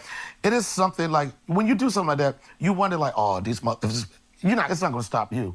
But you wonder like, are they going to be mad or whatever? And then somewhere inside of you say, if the motherfucker got a sense of humor, he'll know He'll that laugh this at is it. fucking Pull that tweet funny. back up, Taylor. Yes. I had on a new day, and I did a joke. I did a joke or told a story about Dr. Umar. Oh, that was funny. Yeah. And all I kept on saying, I was like, this motherfucker gonna come hard. I was like this. But I said I was very like smart. I didn't go, and I can't bash him because a lot of things that he say are true. Yeah. It's just one little thing that I disagree with him on. I said that I was Snow like, bunnies? Yeah, the snow bunny joint. Right, I hops. Same. Yeah, Yo, Dr. Umar, he won't be swimming in the milk or anything like that. I hops. But the thing about it was, I was like, when I wrote the joke, and when I performed, I was like, man, I know this motherfucker's a serious brother, but I'm saying he got to understand funny is funny. And then it didn't take, I knew it wasn't gonna take too long. Maybe 2 days later, He reposted it. He reposted it, and I didn't even know that he reposted of him watching it, right? And this is why I know he had a sense of humor, because I did the serious stuff. 95, I did that, and you could hear him in the background say, "Oh, here it comes, here it comes." He knew the punch was gonna hit. I hit it, but I'll tell you one thing about his timeline. That's the most smiley faces he's seen on his timeline in like 2 years. Because it's funny. Funny is Funny's funny. gonna win. Yeah. Funny's gonna win. Now, this was crazy, too. Meek said the first time I laughed at being gay. But then he said, but don't with me in real life. I may swing. LOL. I know what he means because I understand that language. He said, I may swing a punch. What if you're... No. Yo, that tweet is all fucked up. He did that all wrong. Schultz comes out with the joke. This guy, it was like this is comedy. Like he had a comedian answering for him. He tells the joke. He puts the joke out there. This guy, who he says in the joke, is the worst at proving that he's straight. And the first thing he says is, the first time I laughed at being gay. But don't with me.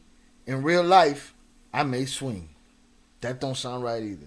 He's just hard at proving himself straight, this guy. No. Exactly. He's saying, oh yeah, like it's a joke. No. I understand He's your saying side. swing. I may swing. Wait a minute. Yes, man. That's what I'm talking about, man. No. Commas and grammar matters, Meek. Meek cannot. This would have been a great. I was like this. Hold up. Wait. Cartel moved in 4 inches, he said. Hold on. Wait.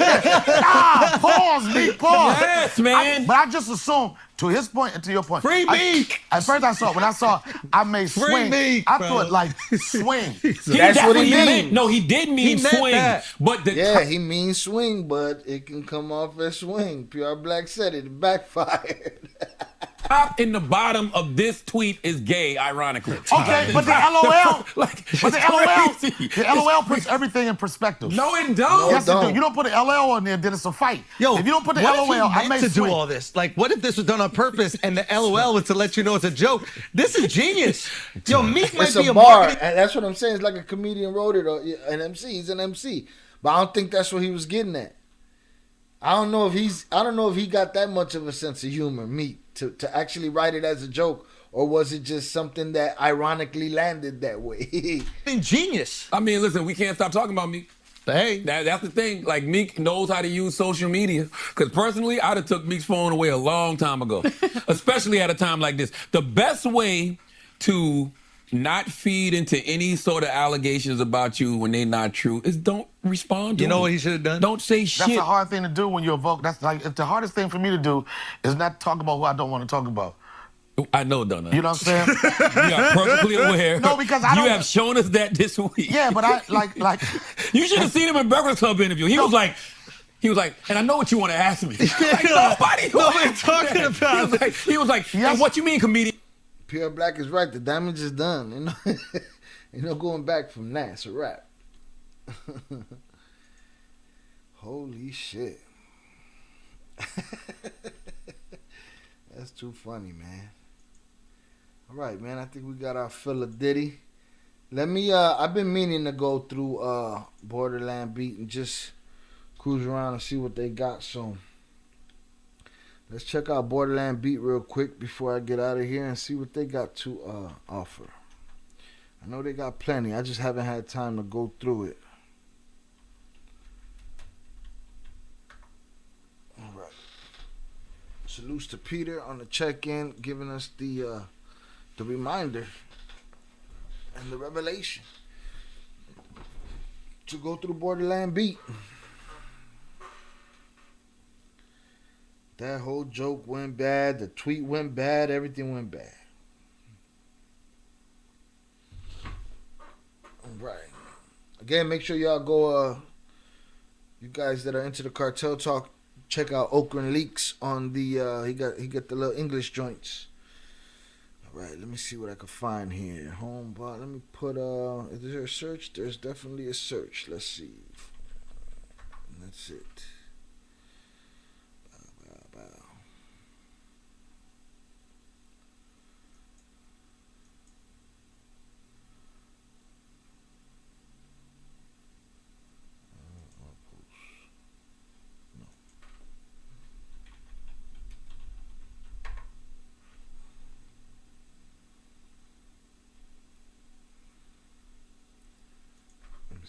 Flores, twins. I'm just looking for the right words to input. Boom, boom, boom.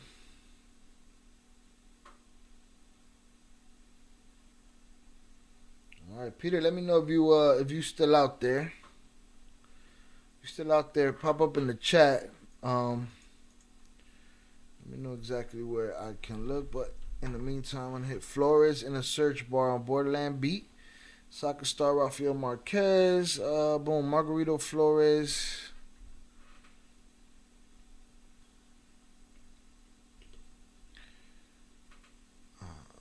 Push this over here.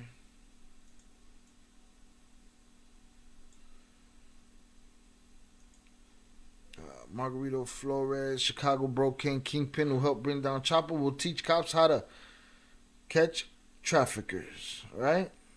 We haven't read that. Let's see. This is 2022. We sorting by date. Let's see. Sort by date. No, go back.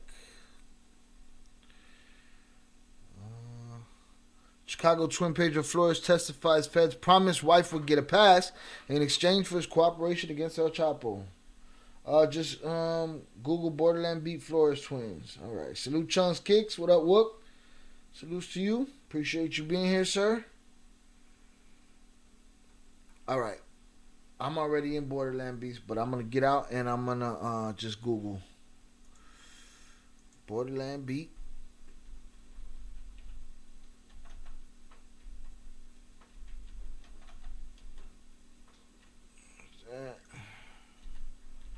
Flores twins. All right, 2023. Let's see what we got here. The story of Chicago twins who double-crossed El Chapo, September 9th, 2020. Chicago twin Flores testified feds promised wife a pass. I remember that. We were just reading that. Chicago twins who helped convict El Chapo. Money laundering. Yeah, we got a lot of articles we could read on this. We snitched and we're also free men. Final round in the saga of the twins. This is what, 2015? Definitely, we know that's bullshit. We know it was definitely not the final round for them, 2015. 50 Cent to host podcasts about the twins, wives of Chicago twins who helped convict El Chapo. Chicago twins who betrayed Chapo's sentence to 14. Do you guys think the Flores twins will get unalived? Surviving El Chapo. Vicente Zambada, I got that. We're going to do a paperwork party on Vicente Zambada's plea agreement. I also have his testimony, I believe. I got a bunch of stuff. Cartel wives married to Pedro Flores, El Chapo's logistic coordinator, imprisoned. 2024, January 11th. El Chapo trial. Any idiot could sell drugs in Mexico. Chicago kingpin brought down El Chapo.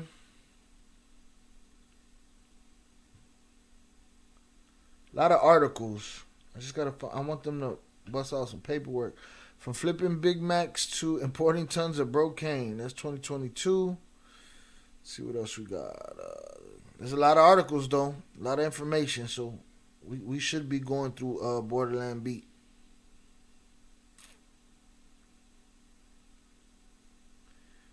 September 2023. Margarito Flores opens up.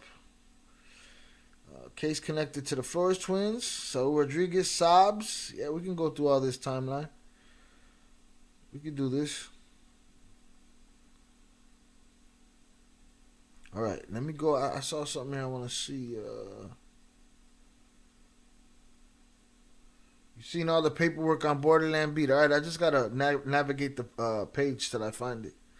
Navigate Borderland Beat till I find it. Let me see.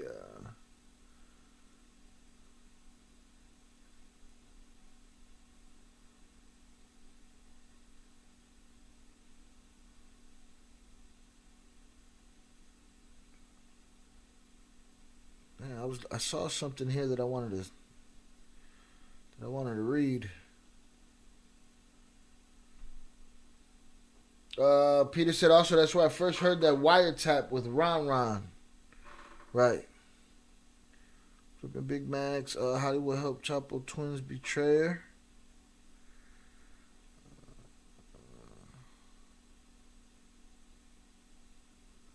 It's 2012.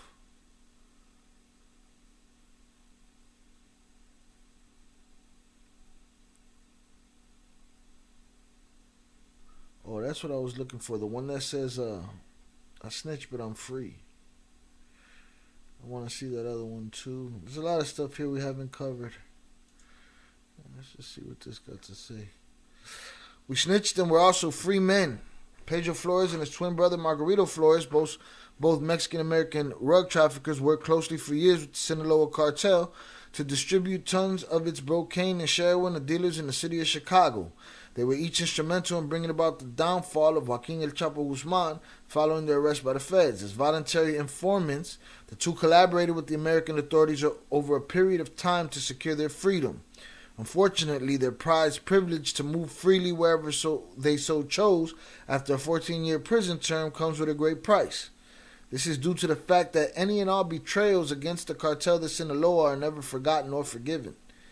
The shadow of lingering unalivement because of their double-crossing ways is now a perpetual curse in their lives. Salutes to One Son 20 Judd. Appreciate you. Had to stop by and drop a like. Thank you. Appreciate that.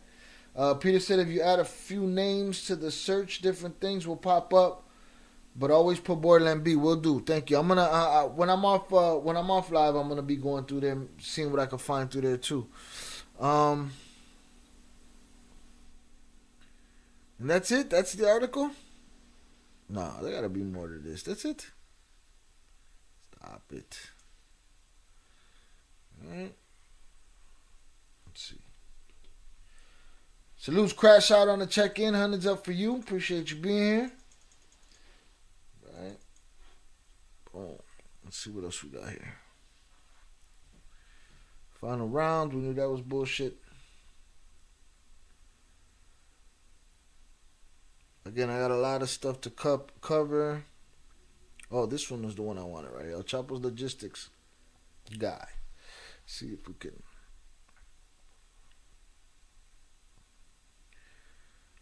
January 11th, 2024. El Chapo's logistics coordinator imprisoned in Chicago asked for leniency in his 22-year sentence. Anonymous for Borderland Beat. Here we got a picture right here. Alfredo Vasquez Hernandez Trafficking Organization. Foreign Narcotics Kingpin Designation Act, September 2011. Department of Treasury, Office of Foreign Assets Control. All individuals depicted in this chart are Mexican nationals. Joaquin El Chapo Guzman Loera, leader of the Sinaloa Cartel, named by the president as a significant foreign narcotics trafficker on June 1st, 2001. Rugs to the U.S., bulk cash to Mexico through Alfredo Vasquez Hernandez, a.k.a. Alberto Bazan Orozco, date of birth August 9th, 1955. Arrested in Mexico in January 2011, awaiting extradition to the Northern District of Illinois to face U.S. charges. Key associates, Daniel Veloso Rodriguez, Myra Galaviz Martin, and Miguel Angel Veloso Rodriguez. Myra.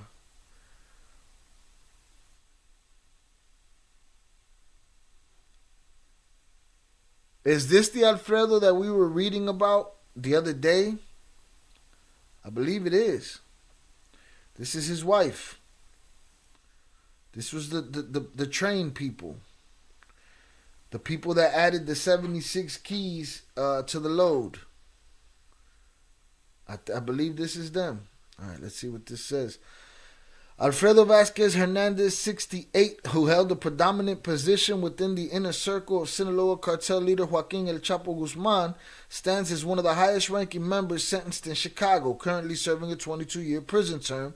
Imposed in 2014, Vasquez Hernandez is seeking a potential reduction. In a comprehensive 13-page letter addressed to the U.S. District Judge Sharon Johnson Coleman, he argues that he meets the criteria for early release as outlined in the First Step Act, a legislative measure signed into law by President Donald Trump in 2018, citing health issues and modifications in drug sentencing laws. Vasquez Hernandez advocates for reconsideration of his sentence. Having been in federal custody for 13 years, Vasquez Hernandez anticipates release within the next 2 weeks, factoring in accrued good time, due to a clean record and completed educational courses while in prison. However, he contends that the condition at the Fort Dix Federal Correctional Center in New Jersey, where he is currently held, are deplorable. Furthermore, he disputes his classification as a manager or supervisor, a designation that would have shortened his prison sentence. Representing himself legally, Vasquez Hernandez petitions the judge to amend his sentence to time served. All right? So they did to him what they did to Ron. They tagged him a boss. You know what I'm saying? This is the YouTube link. Peter, I'm going to give you a temporary wrench, and you throw what you could throw up in this chat. I might not get to it now, but I'll have it for later. So, let me see.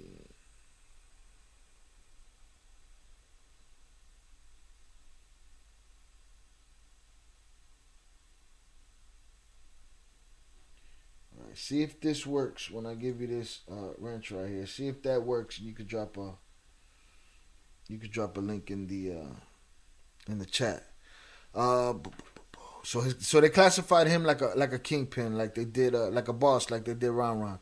While El Chapo, his lifelong friend, serves a life sentence in a federal prison in Colorado, 4 of El Chapo's sons faced federal charges in Chicago last year, accused of continuing their father's multi-billion-dollar drug enterprise. Diddy. Ovidio Guzman Lopez, one of El Chapo's sons, was extradited from Mexico to Chicago. Boom, here we go. We got links. Was extradited from Mexico to Chicago. Margarito and Pedro Flores, who among El Chapo's prominent Brocane customers, grew up in Little Village, cooperated with the government against both El Chapo and Vasquez Hernandez. In exchange for their testimony, the twin brothers received lenient 14-year sentences. In 2009, Margarito Flores testified before a grand jury stating, on behalf of Chapo, Alfredo organized the transportation of cocaine from Colombia to Mexico in airplanes, was involved in the transportation of cocaine from Colombia to Mexico in submarines and submersibles or semi-submersible vessels, and facilitated to the transportation of cocaine in rail cars. We read exactly that in that paperwork.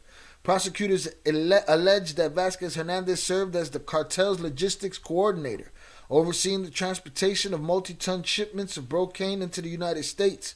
In 2014, he pleaded guilty to a single count of conspiracy to distribute narcotics, specifically involving a 276-kilogram shipment of cocaine from Mexico to Chicago by train.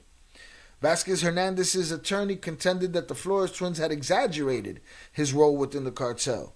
Even Judge Ruben Castillo, presiding at the time, expressed confusion over the government's inability to demonstrate how Vasquez Hernandez, who presented himself as a body shop worker, had become affluent through his association with El Chapo. He has no assets. It's like he's Mr. X. I'd like to know who it is that I'm sentencing, Castillo said, expressing bewilderment at Vasquez Hernandez's apparent lack of identifiable wealth and suggesting the possibility of a concealed small fortune. In his letter to the court dated December 26th, Vasquez Hernandez contends that no one is frozen in time and asserts his rehabilitation during his prison term. He acknowledges the folly of the life path that led him to break the law, describing it as stupid, unnecessary, and wrong. Notably, he highlights his clean prison record without any infractions despite not being a fluent English speaker. He reveals his commitment to pursuing educational goals by preparing for a general equivalency degree test, a GED test, especially as he lacks a high school diploma. Vasquez Hernandez lists various classes he has taken in prison, including accounting, parenting, painting, and vocational courses. Federal prosecutors are expected to respond to Vasquez Hernandez's letter by February 1st. I'm sure, well, we're going to have to look into it. We're going to have to keep following Border Beat and see. I'm going to hold this information and I'm going to hold this image and the video of it, because this has to do with the live we did the other day. So when I edit the full video, I'll put it all together. Just got to ask Jay if this pic is really musical. I'll take a look at it right now. They didn't buck at the other picture. What's this video you just sent?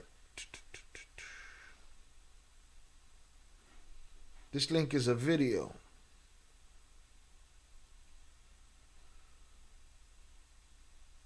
Oh, okay, got pictures in it. Let me see. The Beltran Leyvas. Yeah, I don't want to get into this yet. Is this in English? Pro, in coordination with 18 other... It is. It's AI. AI glitch. All right, I don't want to get into this now, because this is going to take us some time to break down, and we've been here 4 hours. All right? Salutes to y'all. Appreciate y'all. Hundreds up for you. Appreciate to you, Peter. Appreciation to you for dropping that link. Let me see something. Just gonna ask Jay. Yeah, Arturo Beltran Leyva. The video. In the video at the end, it shows musical. Okay.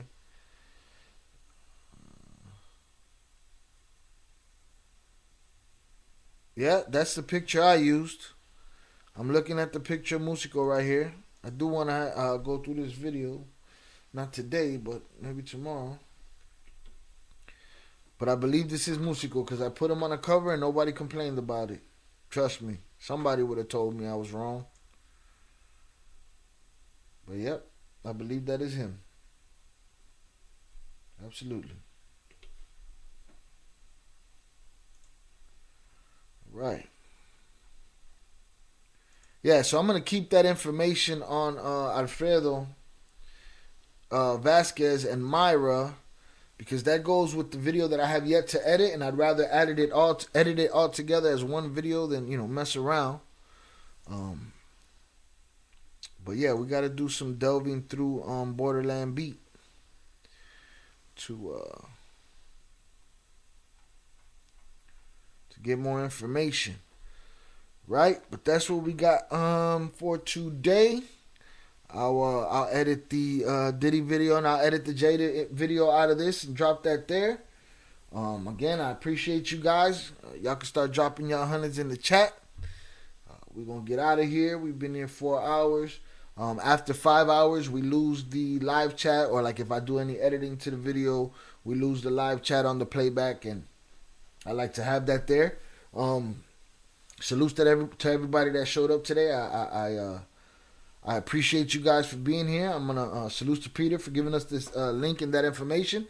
I'm gonna dig around in Borderland Beat today, see what we pop up with, and we should be back tomorrow. Trying to do a lot of streams this week. Got some vacation time coming up, so we'll see what's up with that. He said all the paperwork's on Borderland Beat. I'm gonna go in there and get that shit. Again, I appreciate you guys. Hope everybody has a good, what's today? Today's Saturday. To all you WrestleMania heads, hope you guys enjoy the show. Everybody else, if you're out partying, be responsible. No drinking and driving. No texting and driving. Get your shit together. Right? And we'll be back. I'll be dropping another another Jaden Perkins video for people to ignore. Because they just want to know about the guts and the blood and guts of the game. So it is what it is. But again, I appreciate y'all. We hung out today. I'll be working on those edits ASAP. Let me find something to get out of here with.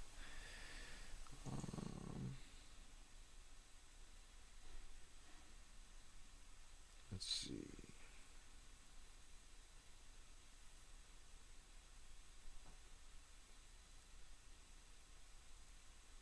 Yeah, we're just going to do it with this and make our way out of here. Again, I appreciate you guys. Hundreds up. Matter of fact, let me go through the chat real quick. On the check-in, I'm wondering how many people didn't show up in the chat today because I put it in subscriber mode. Who knows? We shall see. Shout out Pebs. She popped up in here first today. Salutes to you, Pebs. Big June, usual suspect. 298 Sosa. Luis Garcia, saludos to you. Zoraida, appreciate you. Yayo, 030 North. Oh, yeah, there's a comment in here that I missed, too. I missed Chucky Chingong in here earlier, too. 030 North was good. Young Jizzle, appreciate you. Perfecto J77, Bobby D. PR Black, ECA, IB. Jod English, salutes to you. Fernando Ortiz on the check-in, appreciate you. Oso, Alec, Aquino. Jonathan Pantoja, per usual. Ian, appreciate you.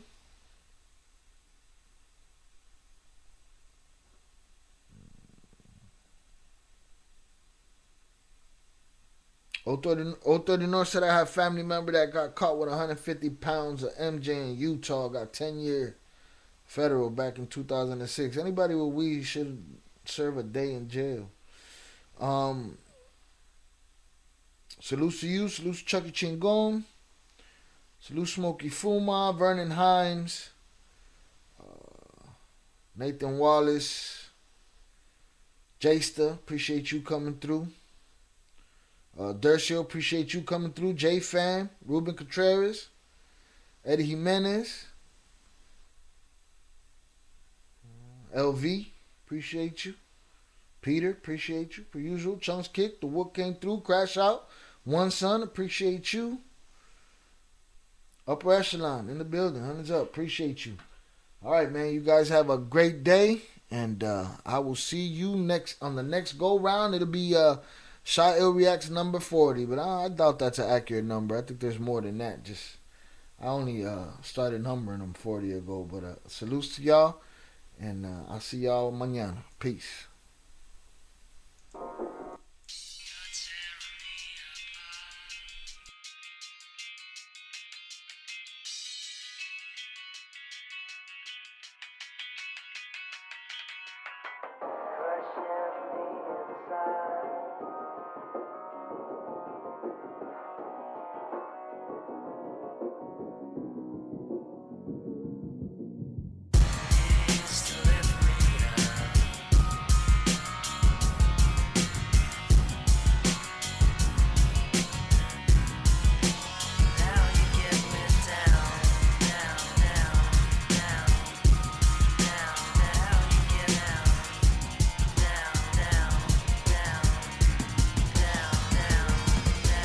profound. It's deep where the heart makes sound. One last beat and it might bleed out. I just might leave now, empty these airbags and lie me down. See the lies in your eyes catching up with your mouth. I made my mistakes, of course I never lived them down. You won't let me, left marks on your heart. You will never forget me, condescend me and call me proud. I told you what you need to win and how. I'm a madman now. My worst fears realized, no longer the sad clown, Pagliacci the Pennywise. The point of no return, make them ashes and let them fly. You ain't gon' save them all, so go ahead and just let them die.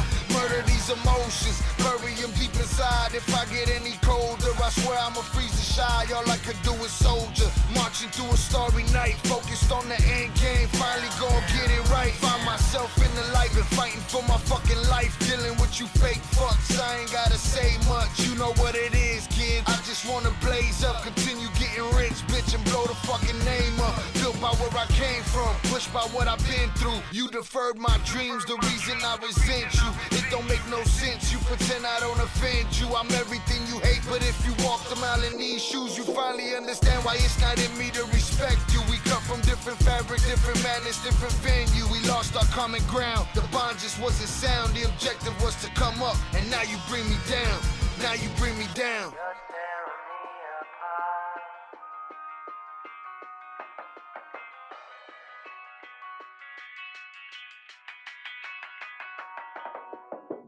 Crushing me inside.